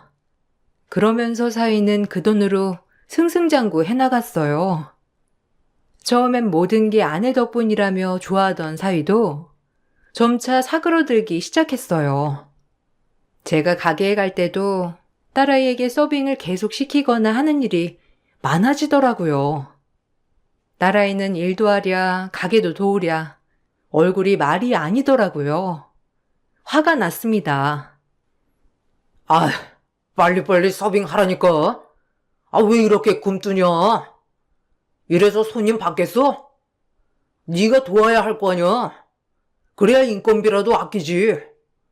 뭐 인건비는 공짜로 나가냐? 안 그래? 아, 빨리 적어놔르고 그 다음에 주방 가서 설거지 좀 해. 그리고 부추 묻혀놓고. 아, 나 이제 막 왔어. 나도 좀 숨 좀 돌리자. 아니, 그리고 아르바이트 구해야 할 걸 왜 다 나보고 하래? 내가 무슨 종이야? 가족이라는 게 뭐야? 그러니까 도와달라는 거지. 너도 참 정없다. 아주 정떨어지게 얘기하는데 뭐 있다니까 정말. 뭐? 정 떨어진다고? 그 말 땐 뭐야? 지금 당신 진짜 가게 시작하면서 얼마나 변했는 줄 알아? 어쩜 그럴 수 있어? 아니 나 사업하는데 도움 줄 거 아니면 징징대지 좀 마 진짜. 아휴 끝내버리고 싶네. 누구 때문에 지금 잘 사는 줄도 모르고. 제가 왔는데도 불구하고 딸아이에게 저렇게 얘기하는 사이를 견딜 수가 없더라고요. 전 그날로 호통을 쳐댔고 사이는 많이 놀란 듯 했지만 처음 그 싹싹한 모습과는 다르게 저에게도 대들면서 막말을 일삼더라고요. 어이가 없었어요. 자네 말버릇이 그게 뭔가? 아내한테 말 좀 조심해줘. 그리고 내가 있는데도 불구하고 이러는데 없으면 어떻겠어? 정말 실망이네. 누구 덕분에 지금 가게 하면서 호요식 하고 있는데 내 딸이 이렇게 하대? 어? 당장 사과하란 말이야.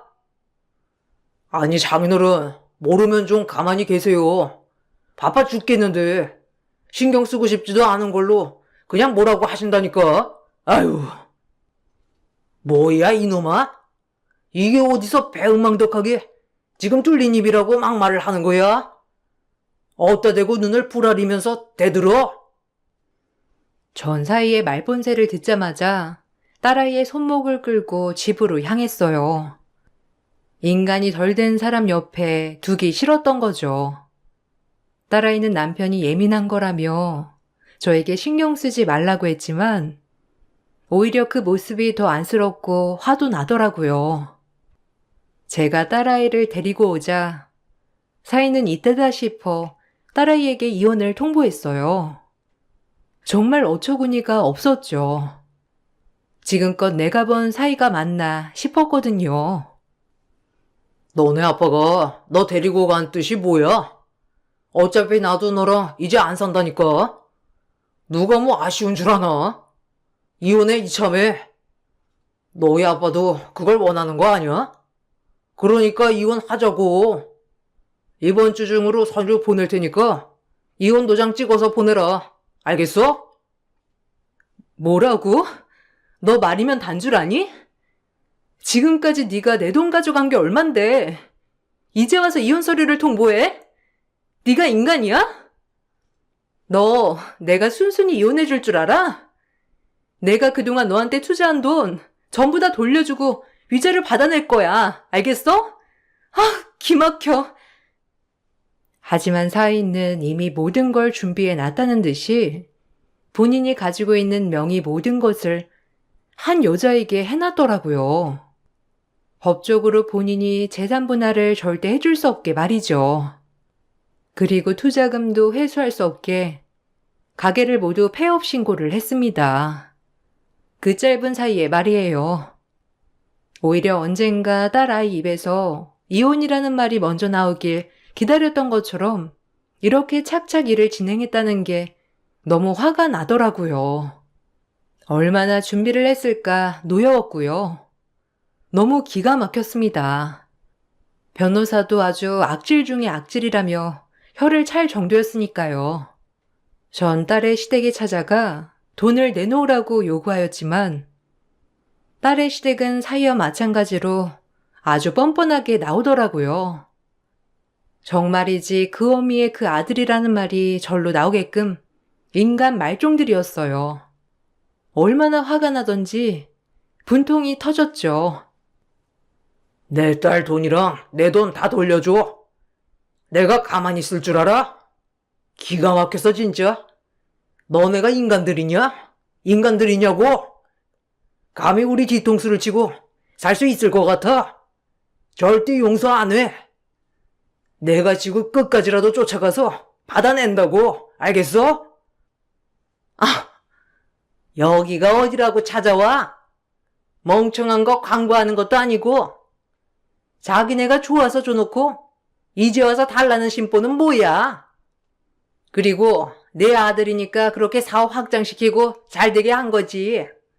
어디다 대고 이제 와서 조기 자본을 내놓으래? 없으니까 배째. 그리고 이제 이혼했으면 그만 찾아와요. 격 떨어져 정말. 우리를 무슨 옛날 그때 그 사람들인 줄 아나 봐.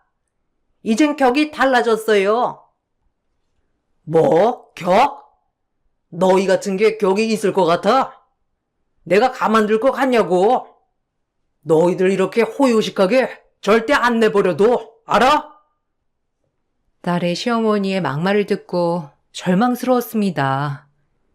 돈이야 돈이지만 딸아이가 상처받았을 생각에 마음이 아프더라고요. 이혼은 하였지만 돈을 회수하는 과정에서 지속적인 소송이 오갔죠. 그 사이 딸은 많이 지쳐 보였고요. 그 모습을 보는 것도 힘들더라고요. 힘들어하는 딸을 대신하여 전 백방으로 법률 자문을 알아보며 다녔어요. 절대 이렇게는 물러날 수 없었거든요. 참 지치더라고요. 계속되는 소송은 이어졌고 전 본업을 이어나가야 했어요. 그리고 역시나 그날도 공항으로 갈 손님을 태우려 하는데 멀리서 걸어오는 한 가족들이 보이더라고요. 원수는 외나무 다리에서 만난다는 말이 딱 맞아 떨어졌죠. 사이놈이 새장가를 갔다가 처갓집을 대동하며 동반 신혼여행을 가는 것 같더라고요. 아, 정말 기가 막혔습니다. 그리고 이대로는 안 되겠다 싶었어요. 기사님, 인천공항으로 가주세요. 아, 어머님, 제가 면세 점 가서 백 하나 사드릴게요. 유정이랑 같이 매면 너무 잘 어울리실 거예요. 아, 기사님? 나 모르나 자네? 제 발로 걸어온 걸 환영한다. 내가 어디로 가는지 보자고. 여기 이 양반들도 아나?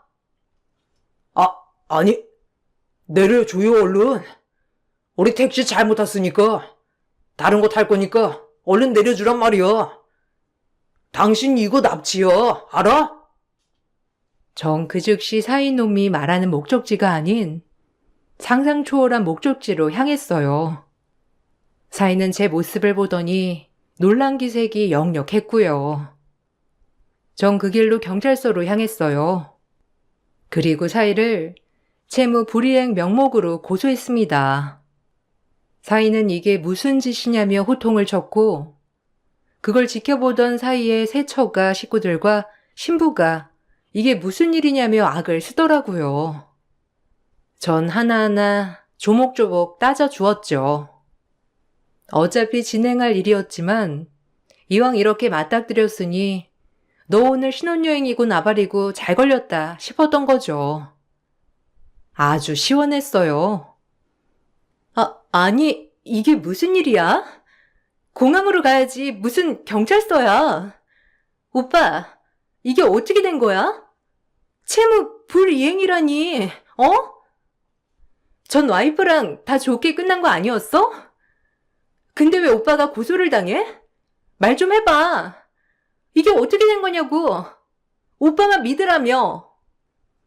사업이 그렇게 대박이나 놓고 바로 폐업 신고하고 도망 가로챘더라. 사업 실패했을 때 투자금을 돌려받지 못할 거라는 걸 넌 알았던 거지, 괘씸한 놈.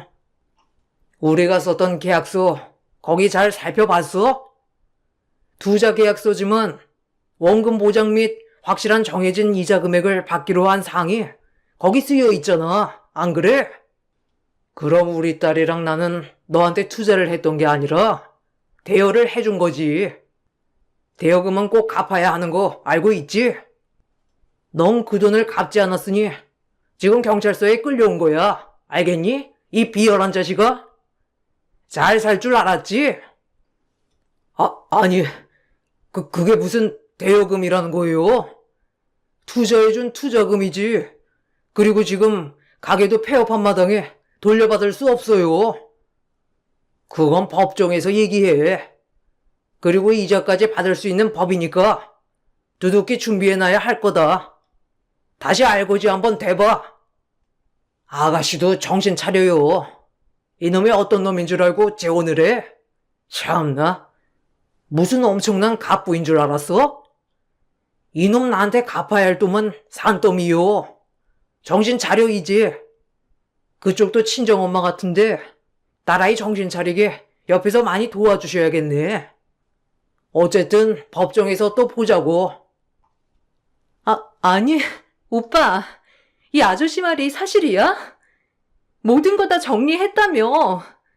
깨끗한 이혼남 아니었어? 아니, 채무 불이행은 또 뭐고? 그러게. 아니, 이서방, 말해보게. 이거 지금 무슨 말이야, 정부? 자네 무슨 돈 관리 지저분하게 한 거 있어? 전 그렇게 사인의 가족을 경찰서에 내려주고 바로 법률 자문을 받으러 간 후 다시 한번 힘차게 싸움을 시작해 나갔습니다. 불행 중 다행인지 저희가 쓴 계약서 마지막 칸에 원금 보장 및 확실한 이자를 받기로 한 내용이 명시되어 있어 대여금에 가깝다는 판결이 떨어졌고 사위는 그동안 밀린 이자와 함께 자그마치 12억이라는 돈을 토해내야 했죠. 본인이 꾀를 쓰다 당해버린 셈이에요. 아주 웃기더라고요. 사위는 법정에서 울부짖더라고요.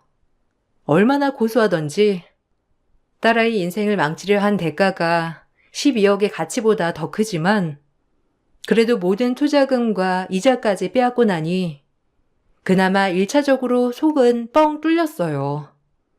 그 후 이자료 소송도 또 걸었어요. 정신적 피해 보상과 함께 말이죠. 정말 길고 긴 싸움이더라고요. 2년이 흘렀나? 다행히도 긴 싸움의 끝에 법원은 저희 편을 들어주었고 막대한 위자료를 받을 수 있었습니다.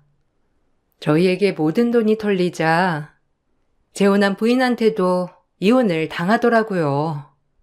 다시 딸아이를 처음 만났던 알거지로 돌아간 거죠. 참 인생사 세옹지마라고 느꼈네요. 인생사 세옹지마지. 인생 그따위로 살지 마라. 나이도 어린 게 잔머리만 굴리다 거지 신세 보면하지. 어디 한번 이제 진짜 네 모습으로 돌아왔으니 잘 한번 살아봐. 순전히 네 힘으로 어디까지 올라갈 수 있는지 알겠냐? 구질구질한 새끼. 아, 장인어른, 제가 미쳤었나 봅니다. 고마운 줄도 모르고 참 정말 죄송해요. 제가 은혜는 설득시킬 테니 한 번만 더 기회를 주시면 안 될까요? 그러면 안 되는 건데 제가 돈 맛을 보더니 뭐에 씌었었나 봐요. 네? 제발 부탁드릴게요. 닥쳐. 네가 날 설득해? 오랜 싸움이었다. 이 구질구질한 놈아. 단물만 쏙 빨아먹더니 꼴 좋아 아주. 이게 네 꼴이지. 네 본 모습이기도 하고 너 하나로 인생 공부 진짜 많이 했어. 다신 보지 말자. 이 거지 깽깽이 같은 놈아. 아빠 그만 가요 우리. 제발 이렇게 가면 난 어떡하라고. 나 택시비 하게 5만 원만 주면 안 되냐? 아, 그래도 정이 있는데 나 진짜 그지란 말이야. 안심한 인간 같으니라고. 이런 놈한테 내 딸을 맡긴 내가 등신이지. 알아서 걸어가 이 새끼야. 어디서 돈 타령이야. 그날 법정에서 사위는 제 딸과 저에게 미안하다고 울며불며 사정했지만 딸아이와 저는 욕짓거리를 남긴 채 법정을 빠져나갔어요. 딸도 많이 배웠을 테지만 저 역시도 참 많이 배운 나날이었어요. 그리고 시간이 많이 지난 지금 딸아이는 예전 상처를 잊고 본인 인생을 잘 개척해 나가고 있답니다. 요샌 운동에 빠져서 필라테스 스튜디오도 차리고 본인 일에 열정을 갖고 일해요. 아빠가 없었으면 정말 어떻게 버텼을지 상상이 안 가. 고마워, 내 옆에 있어줘서. 그 힘든 시간 아빠 때문에 버틸 수 있었어. 정말 이제 말뿐이 아니라 내가 아빠한테 효도 왕창 할 거니까 무조건 건강만 하셔요. 알겠죠? 늘 든든한 우리 아빠 고마워요. 네가 이렇게 밝아지는 모습을 보니까 좋다. 그러니까 용기 잃지 말고 지금처럼 하고 싶은 거 다 하면서 살아가. 알겠지? 아빠는 너 하나 잘 되는 거 그것뿐이니까. 나쁜 놈을 어떻게 당해, 안 그래? 그러니까 이제 다신 반복하지 말고 행복해지자. 그러면서 차츰 밝아지고 있고요. 저 역시 딸이 큰 인생 공부를 했다는 생각에 지난날을 웃으려고 노력합니다. 멀리서 들리는 얘기로는 전 사이놈은 이리저리 또 투자처만 찾다가 결국 지금은 시골에 있는 하청업체 공장 같은 데서 생산직을 한다고 하더라고요. 그것이 마지막 소식이고 그 후 소식은 들리지 않고요. 아마 엄청 악독한 놈이니 지금도 남의 돈을 투자받아 사업할 궁리만 하고 있겠죠. 하지만 진정성이 1도 없는 놈이니 절대 그렇게 될 리는 없고요. 늘 운전하며 듣는 열혈 애청자로서 처음으로 글을 써보니 쑥스럽기도 하고 속이 시원하기도 해요. 여러분들의 하루가 늘 좋은 하루가 되길 바라며 이만 글을 마쳐보겠습니다. 들어주셔서 감사합니다. 안녕하세요. 저는 40대 후반 여자입니다. 사연을 신청하기 위해 글을 쓰는 지금도 제가 겪게 된 일들이 도저히 믿기지가 않아 온몸에 소름이 돋고 있을 만큼 큰 충격에 빠진 상태입니다. 7년 전 어느 날 저희 집안에 갑자기 닥친 불행은 엄마의 교통사고로부터 시작이 되었어요. 횡단보도를 건너가시다가 신호 위반을 하는 차량과 부딪히는 사고가 엄마의 몸에 큰 문제를 일으키게 되었었죠.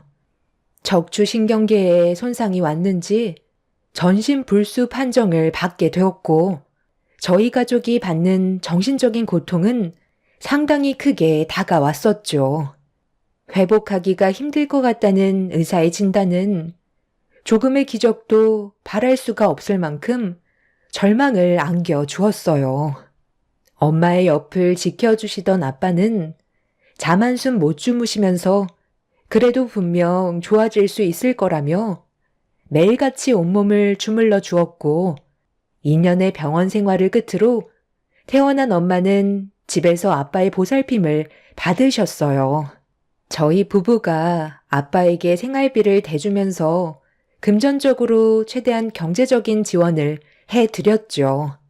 남편한테 정말 고마웠던 건 저희 삶도 빠듯한데 그래도 불평하지 않고 묵묵히 뒤에서 도와주는 모습들이 너무 고마웠어요. 시부모님께서는 이런 상황에서 남편이 도와주는 걸 탐탁치 않아 하셨지만 어쩔 수 없는 상황이라 아무 말 하지 않고 지켜만 보고 계시다가 엄마의 몸은 절대로 회복이 될 수 없다고 생각하셨는지 어느 날부터 시댁에 모임이 있거나 명절 때만 되면 시부모님께서는 항상 저희 가족에게 불만을 털어 놓으셨고 이런 안 좋은 감정의 골이 결국 상처로 남게 되었죠. 항상 제 편이 되어주던 남편은 중간에서 최대한 좋게 풀어가려고 노력을 했었지만 희망이 없는 저희 엄마의 수발을 어떻게 평생 들어야 하냐며 저에게 남편을 그만 놓아달라고 결국 눈물까지 보이시는 상황으로 이어지고 말았습니다. 그렇게 되다 보니 저 또한 시부모님의 마음을 모르는 게 아니었기 때문에 고민이 상당히 많았어요. 결국 엄마가 전신불수가 된 지 3년의 시간이 흘렀을 때 남편한테 이혼 얘기를 꺼내게 되었고 저희 가족의 불행을 남편에게까지 짐을 얹어주고 싶지 않았습니다. 하지만 남편은 저와 헤어지는 건 상상조차 하지 않았다면서 절대로 등 돌릴 일은 없을 거라고 이혼하자는 말을 거부했어요.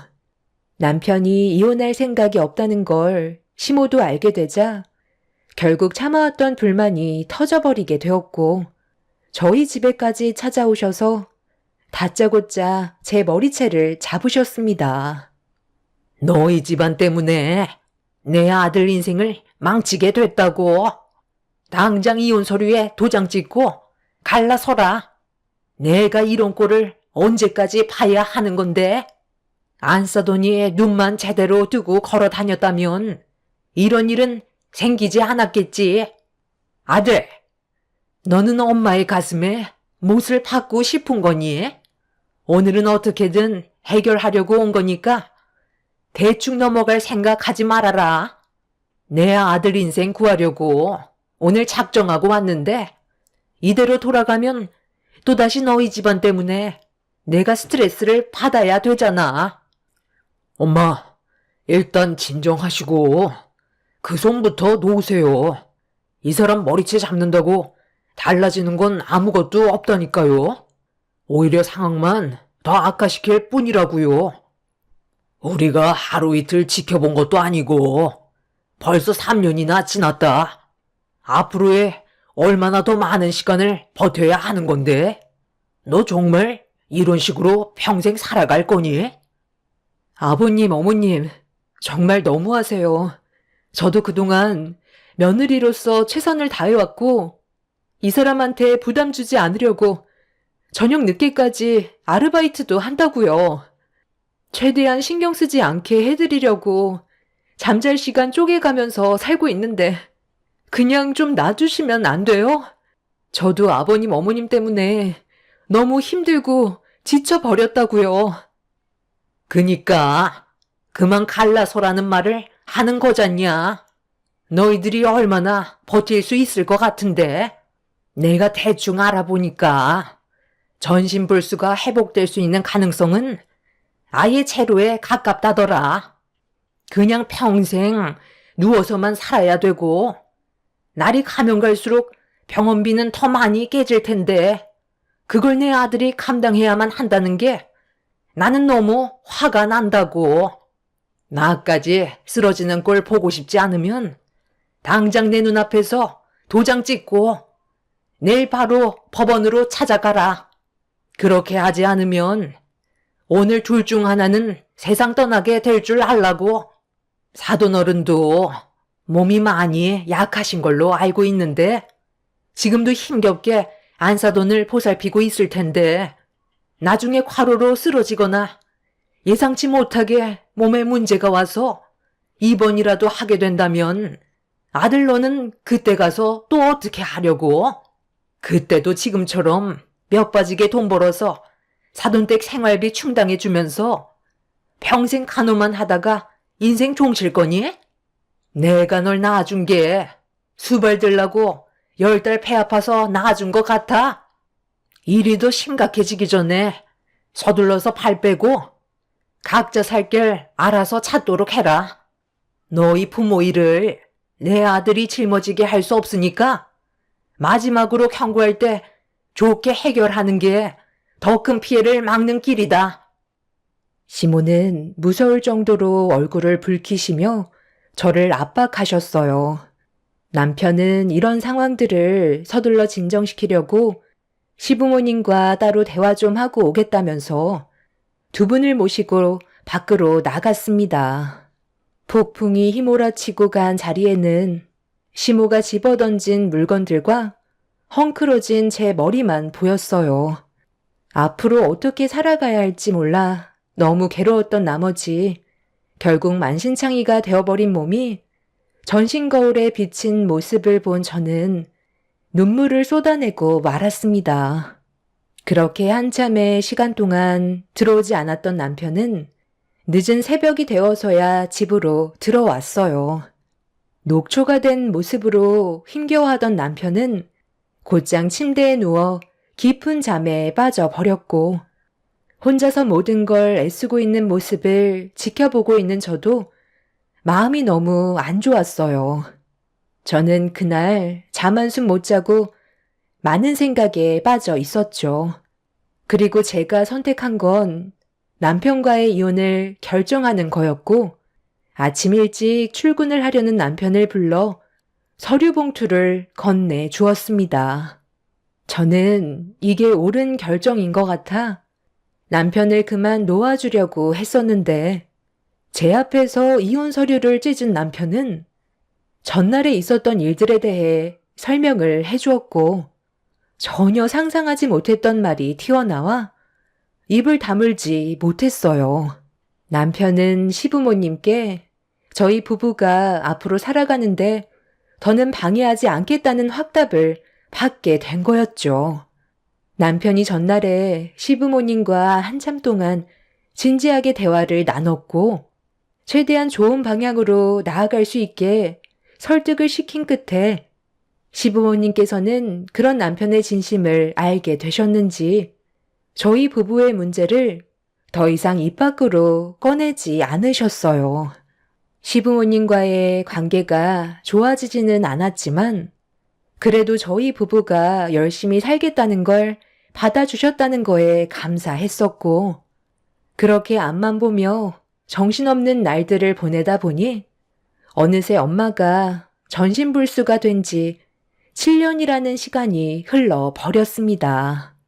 그렇게 평소와 다를 것 없는 똑같은 생활을 유지하고 있던 어느 날, 퇴근하자마자 집이 아닌 부모님의 집으로 향하게 됐는데, 그날이 부모님의 결혼 기념일이었어요. 그래서 부모님께 드릴 선물을 가지고 깜짝 방문을 했었죠.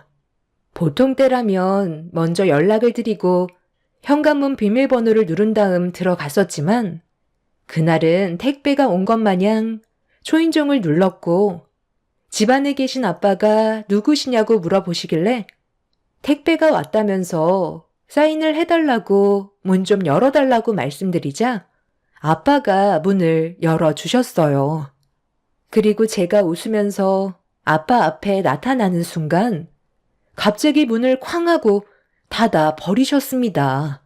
많이 당황하셨는지 아빠의 얼굴은 상당히 놀라신 듯한 얼굴 표정이셨어요. 저는 웃으면서 현관문 비밀번호를 누르고 들어가려는데 안쪽에서 걸쇠로 문을 걸어 잡으셨고, 아빠의 행동에 당황한 저는 많이 놀라신 듯한 아빠에게 결혼기념일 선물을 가지고 왔다며 문을 열어달라고 부탁을 드렸지만 아빠는 잠깐만 기다리라는 말 한마디 던지시곤 바로 문을 열어주지 않으셨어요. 그렇게 한참 동안 문 앞에 기다리고 있다가 아빠가 거친 숨을 고르시면서 현관문을 열어주셨고 온몸에는 땀으로 맺혀 있길래 왜 문을 빨리 안 열어줬냐고 여쭤봤어요. 아빠는 집안이 엉망인 모습을 저에게 보여주고 싶지 않았다며 대충 정리를 하셨다며 저를 거실에 앉혔습니다. 저는 자연스럽게 대화를 이어나갔죠. 엄마는 요즘 어때요? 아직까지도 예전과는 다를 게 없죠? 하루빨리 몸이 괜찮아져야 할 텐데 병원에서는 전혀 가망이 없어 보인다고 하셨죠? 이제 병원도 가지 않을 생각이다. 오히려 병원에 가면 희망마저 빼앗기고 오는 기분이라 나도 더 지치게 되는 것 같더라고. 그래서 약만 타서 먹이려고. 그리고 다음부터는 이런 장난 안 쳤으면 좋겠다. 내가 너희 엄마 살피고 있는데 갑자기 연락 없이 나타나면 하던 일을 중단해야 되고 나가야 하니까 많이 곤란하네. 너희 엄마가 지금 자고 있어서 잠깐 얼굴만 보고 나오는 건 괜찮긴 한데 요즘 들어 몸이 더 안 좋아졌는지 잠을 잘 못 자서 겨우 깊은 잠에 빠졌거든. 웬만하면 안 들어가는 게 좋을 것 같기는 한데 네가 보고 싶다면 살짝만 보고 오던지. 그리고 이제 매번 안 찾아와도 된다. 너도 생활이 있고 애들도 돌봐야지. 김서방도 챙겨야 하는데 사부인한테 또 안 좋은 말 듣기라도 하면 어쩌니? 여긴 아빠가 있으니까 걱정하지 말고 더 늦기 전에 이만 들어가 봐라. 그래도 우리 딸이 아빠 엄마 결혼기념일 잊지 않고 챙겨줘서 정말 고맙다. 나중에 시간을 다시 잡든지 하자. 너희 엄마도 네가 제일 걱정이라고 하더구나. 엄마는 전신을 움직이지는 못하셔도 얼굴의 감각은 살아있으셔서 대화를 주고받는 데는 크게 어려움이 없었어요. 만약 얼굴에까지 이상이 생겼었다면 더 많이 힘들었었겠죠. 아빠가 오랜 시간 버틸 수 있으셨던 것도 엄마와 대화가 되기 때문에 힘드셔도 이겨내실 수 있으셨습니다. 그렇게 저는 엄마가 잠에서 깨지 않게 하기 위해 볼일만 끝내고 서둘러 집으로 돌아갔어요. 그리고 그날 이후 아빠의 부탁으로 저는 2번 다시 깜짝 방문은 하지 않았었죠. 그렇게 한동안 조용하게 식당 일을 하며 지내고 있던 어느 날 지방 출장 뷔페 의뢰가 들어와 제가 없는 동안 남편이 저 대신 빈자리를 채워줘야만 했었어요. 남편은 저보고 걱정하지 말라면서 잘 다녀오라고 안심을 시켜줬었죠. 일 처리가 빨리 진행이 되면 당일 저녁에도 올라올 수 있기 때문에 최대한 서둘러서 일을 마무리 지으려고 했었지만 생각했던 것보다 시간이 오래 걸려 어쩔 수 없이 다음날에 올라와야만 했어요. 그렇게 다음날 아침 일찍 올라올 수 있었는데 하필 가는 날이 장날이라고 차에 펑크가 나서 시간이 지체될 수밖에 없었어요. 그렇게 카센터에서 차 수리를 받고 있었는데 갑자기 친구한테 전화가 왔습니다. 저와 오랜 세월 함께 알고 지내던 둘도 없는 친구였죠. 평소에도 자주 만나고 연락도 주고받았었기 때문에 그날도 별 생각 없이 친구의 전화를 받았어요. 그런데 친구의 말을 듣는 순간 너무 큰 충격을 받아 할 말을 잃었고 제가 믿지 않자 저에게 사진 한 장을 보내준 걸 확인하자마자 온몸에 소름이 돋았네요. 사진 봤어? 내가 왜 이런 걸로 너한테 쓸데없이 거짓말을 하겠니? 잠깐만 기다려봐봐. 좀 더 가까이에서 찍은 사진으로 다시 보내줄게. 어때? 확인해 봤어? 확실히 너희 엄마 맞지? 내가 하루 이틀 어머님 뵌 것도 아닌데 딱 보면 바로 알지. 전신불수라더니 어떻게 백화점을 활보하며 다니실 수가 있니?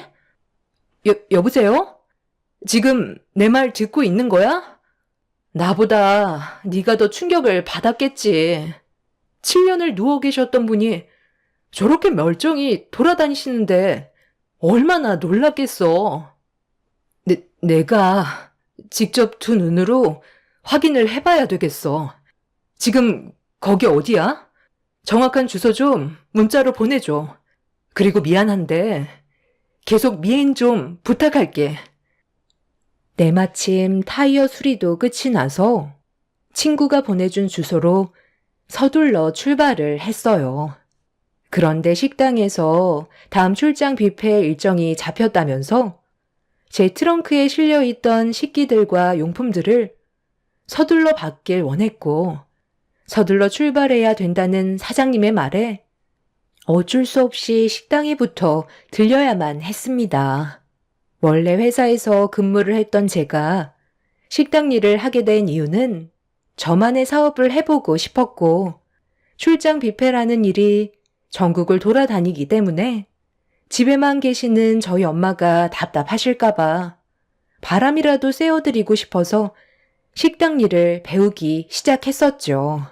그렇게 저 나름 여러 가지 계획을 가지면서 엄마를 위해 삶의 변화까지 줬었는데 친구의 전화 한 통에 너무 큰 배신감을 느꼈고 도저히 믿을 수 없는 사진 속에 담긴 엄마의 모습이 저를 분노하게 만들었습니다.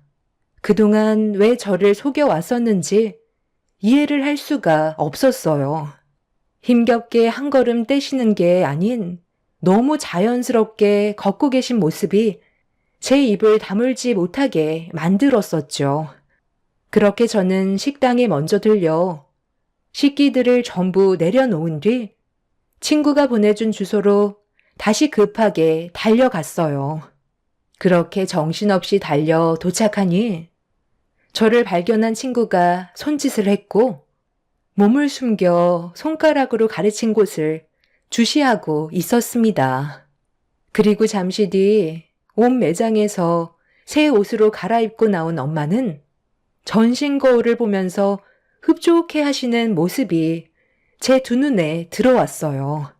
도저히 믿기지 않는 모습에 경악을 했고 온몸이 떨려오고 있었는데 그 순간 엄마 옆에 나타난 또 다른 한 사람을 보자마자 기겁을 하고 말았습니다.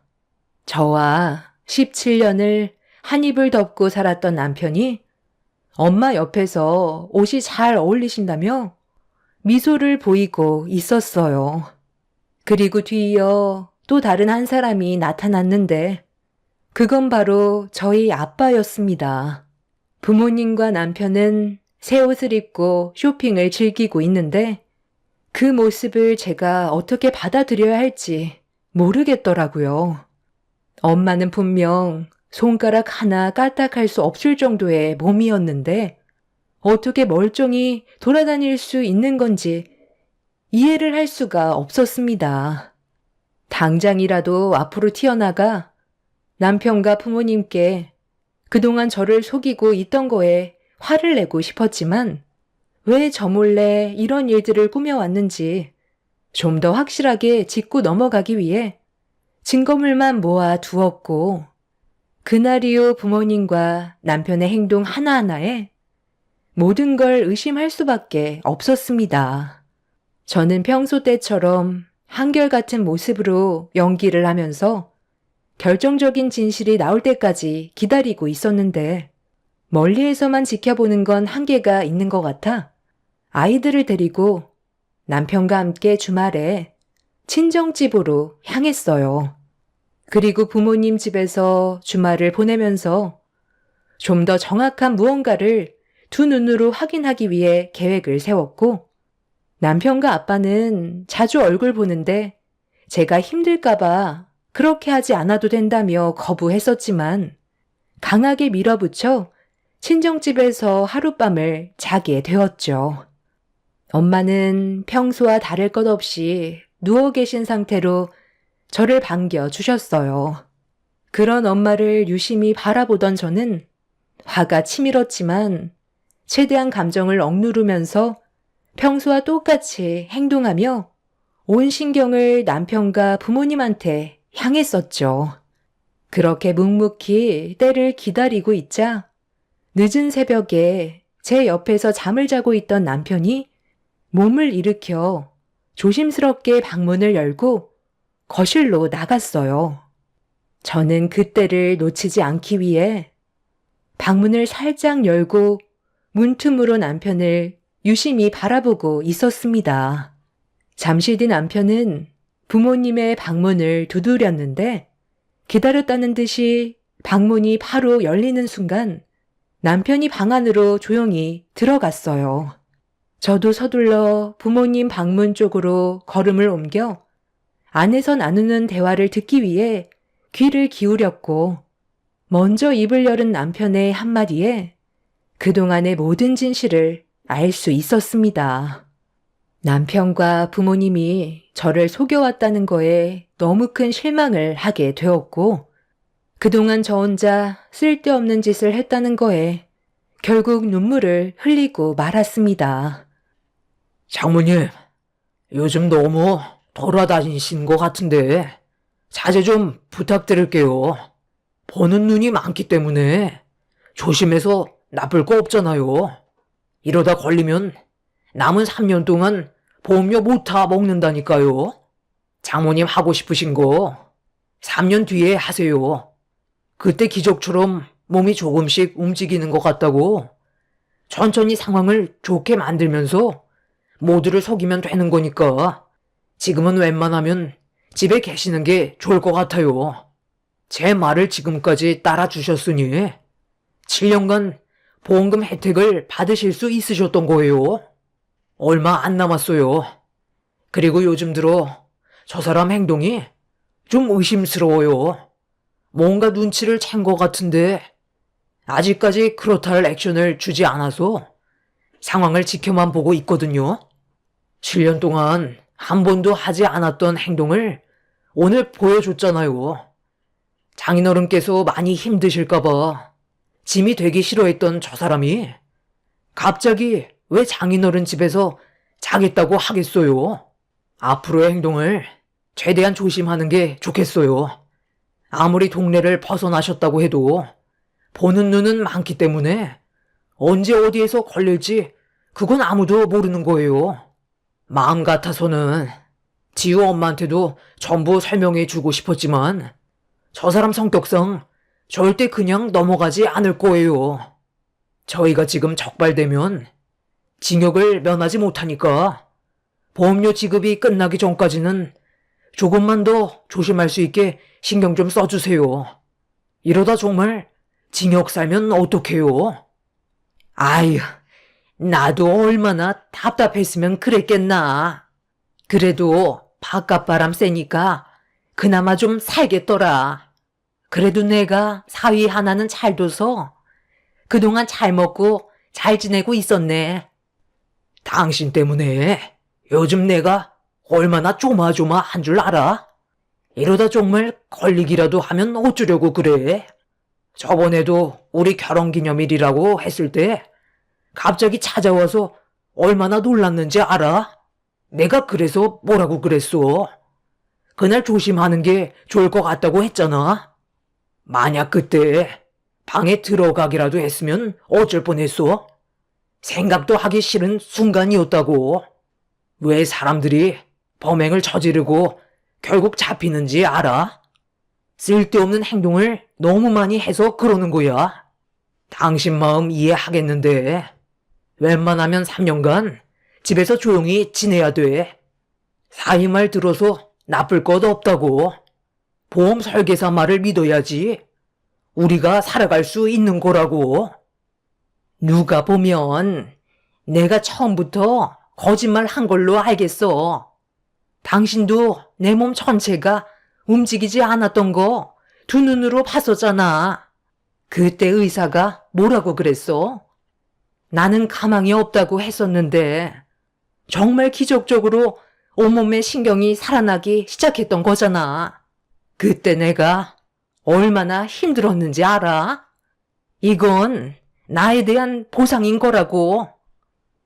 장모님 마음 충분히 이해해요.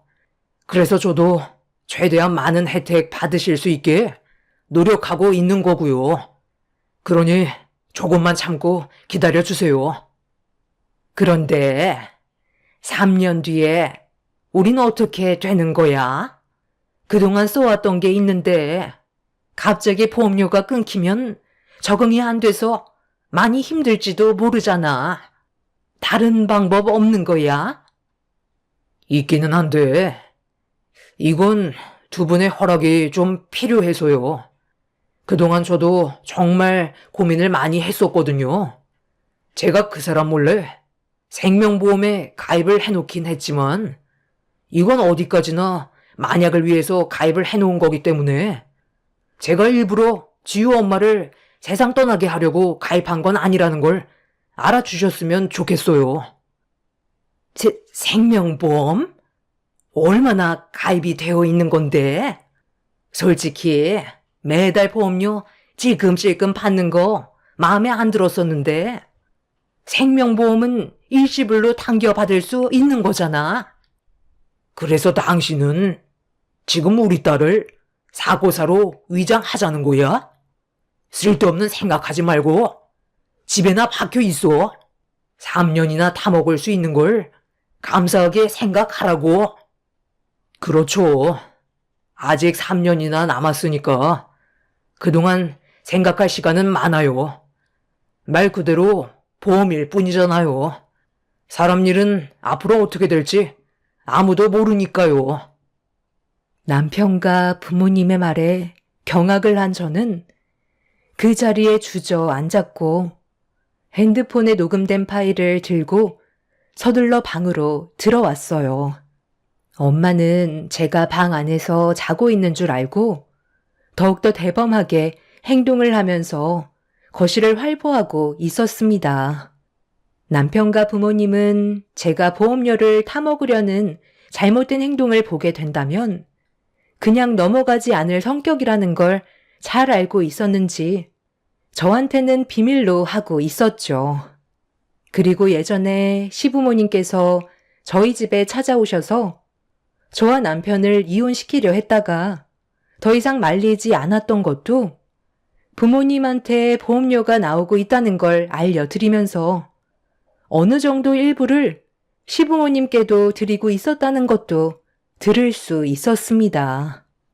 엄마는 시부모님께 들어가는 보험료의 일부를 아깝게 생각하면서 남편에게 불만을 털어놨었지만 최대한 침착하게 엄마의 흥분을 가라앉혀주고 있었죠.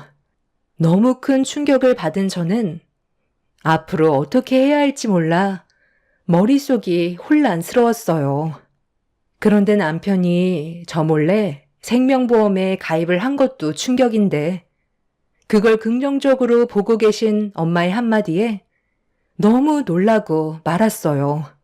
모든 걸 돈으로 바라보신 엄마는 3년 뒤를 걱정하면서 제가 모르는 생명보험의 혜택에 대해 남편과 진지하게 대화를 이어나가고 있었어요. 제가 방 안에서 모든 걸 듣고 있다는 걸 모르는 가족들은 거실에서도 대화는 계속해서 이어졌고 그동안 저한테 모든 사실을 숨긴 것도 모자라 또 다른 계획을 세우려고 하는 남편과 부모님을 도저히 용서할 수가 없었습니다. 혹시 모를 위험을 대비해 저는 경찰서에 몰래 전화를 걸어 도움을 요청했어요. 그리고 제가 거실 밖으로 나올 거라는 걸 상상조차 하지 못했던 가족들은 방문을 활짝 열며 튀어나온 저를 보곤 경악을 하면서 당황한 표정으로 저를 바라봤고 방으로 들어가려 했던 엄마는 그 자리에 멈춰서선 움직이지 않은 채 가만히 서 있었습니다. 몇 초간 침묵이 흘렀고 남편이 저에게 천천히 다가와 전부 다 설명하겠다면서 저를 잡으려 하길래 남편의 뺨에 손을 올려버린 뒤 그동안 저를 속인 거에 대해 화를 내며 집안을 난장판으로 만들어 버렸습니다. 일단 진정하고 내 말부터 들어봐. 이건 우리 가족이 모두 잘 살기 위해 그랬던 것뿐이야. 당신이 알게 되면 모든 게 물거품 될까봐 숨기고 있었던 거라고. 네가 원래 거짓말 못하고 항상 양심적으로 살려고 하니까 굴러 들어올 돈도 못 받게 될까봐. 그래서 지금까지 비밀로 하고 있었다. 어찌됐든 나는 사고가 났었고 아주 잠깐이었지만 전신불수가 된 건 맞았잖아. 그래서 그에 따른 포상금을 받는 건데 이렇게까지 열낼 필요 뭐가 있어. 이제 그만해라. 그래요? 그럼 제 생명보험은 어떻게 설명하실 건데요? 제가 남도 아니고 엄마 뱃속에서 태어난 자식인데 어떻게 돈과 비교를 할 수가 있어요? 너 그건 또 언제 들은 거냐? 그냥 생명보험일 뿐이잖아. 내가 너를 헤아려 하겠니? 어떤 식으로 지급이 되는지 궁금해서 물어본 건데 뭐가 문제라는 거야? 문제가 있는 거죠. 제 동의 없이 이 사람이 일방적으로 생명보험에 가입을 해놓았다는 건 3년 뒤에 보험료 지급이 끝나면 그 다음은 제 차례라는 거잖아요. 남편은 흥분한 저를 진정시키려 했지만 이미 저는 이성을 잃어버린 상태였죠. 그리고 잠시 뒤 제가 도움을 요청했던 경찰분들이 부모님의 집에 초인종을 눌렀고 제가 경찰에 신고했다는 거에 놀란 부모님과 남편은 당황해하며 도망치려 하길래 서둘러 현관문을 열어 주었습니다. 그날 이후 남편과 양가 부모님은 조사를 받게 되었고 7년간 전신불수로 연기를 하면서 받은 보험금이 계획적이었다는 것과 저에게 몰래 생명보험에 가입해서 추가적인 범행을 저지르려 했다는 거에 결국 법적 처벌을 면할 수 없었습니다. 제 손으로 부모님을 처벌했다는 것도 마음에 안 좋았지만 7년간 저를 속여왔었다는 거에 너무 큰 상처를 받았었죠. 그리고 만약 제가 이런 사실을 모르고 지나갔다면 남편은 저 몰래 들어놓은 생명보험금을 타먹기 위해 부모님과 함께 더 큰 일을 계획할 수도 있었다는 거에 지금도 충격에서 벗어나지 못하고 있는 상태입니다. 남편과 부모님은 3년의 징역이 내려진 상태이고 시부모님은 6개월의 징역이 선고가 되었습니다. 앞으로 수감 생활을 하게 되겠지만 아마 저에 대한 분노가 하늘을 찌르고 있겠죠. 아이들을 데리고 다른 지역으로 이사를 할 예정이긴 하지만 앞으로 어떻게 살아야 할지는 모르겠어요. 지금 사연을 쓰는 동안에도 온몸이 떨려올 정도로 큰 충격을 받아서 그런지 머릿속이 백지화가 되어 버렸네요. 전신불수로 보험금을 타먹은 것도 모자라 저까지 하려 했던 그 사람들과 2번 다시 마주하고 싶지 않아요. 제가 앞으로 어떻게 살아가면 좋을까요? 부모님과 남편을 위해 살아왔었는데 지금은 한순간에 저 혼자가 되어 버렸네요. 잘못된 행동은 결국 그에 따른 파국을 맞게 된다는 걸 이번 일을 통해 많은 걸 알게 됐어요. 제가 융통성 없이 올바름을 추구한다며 부모님과 남편도 답답함을 호소했지만 분명 제 결정이 옳았다는 걸 깨닫게 되기를 바랄 뿐입니다. 제 사연 들어주신 분들, 오늘 하루 행복하세요. 감사합니다.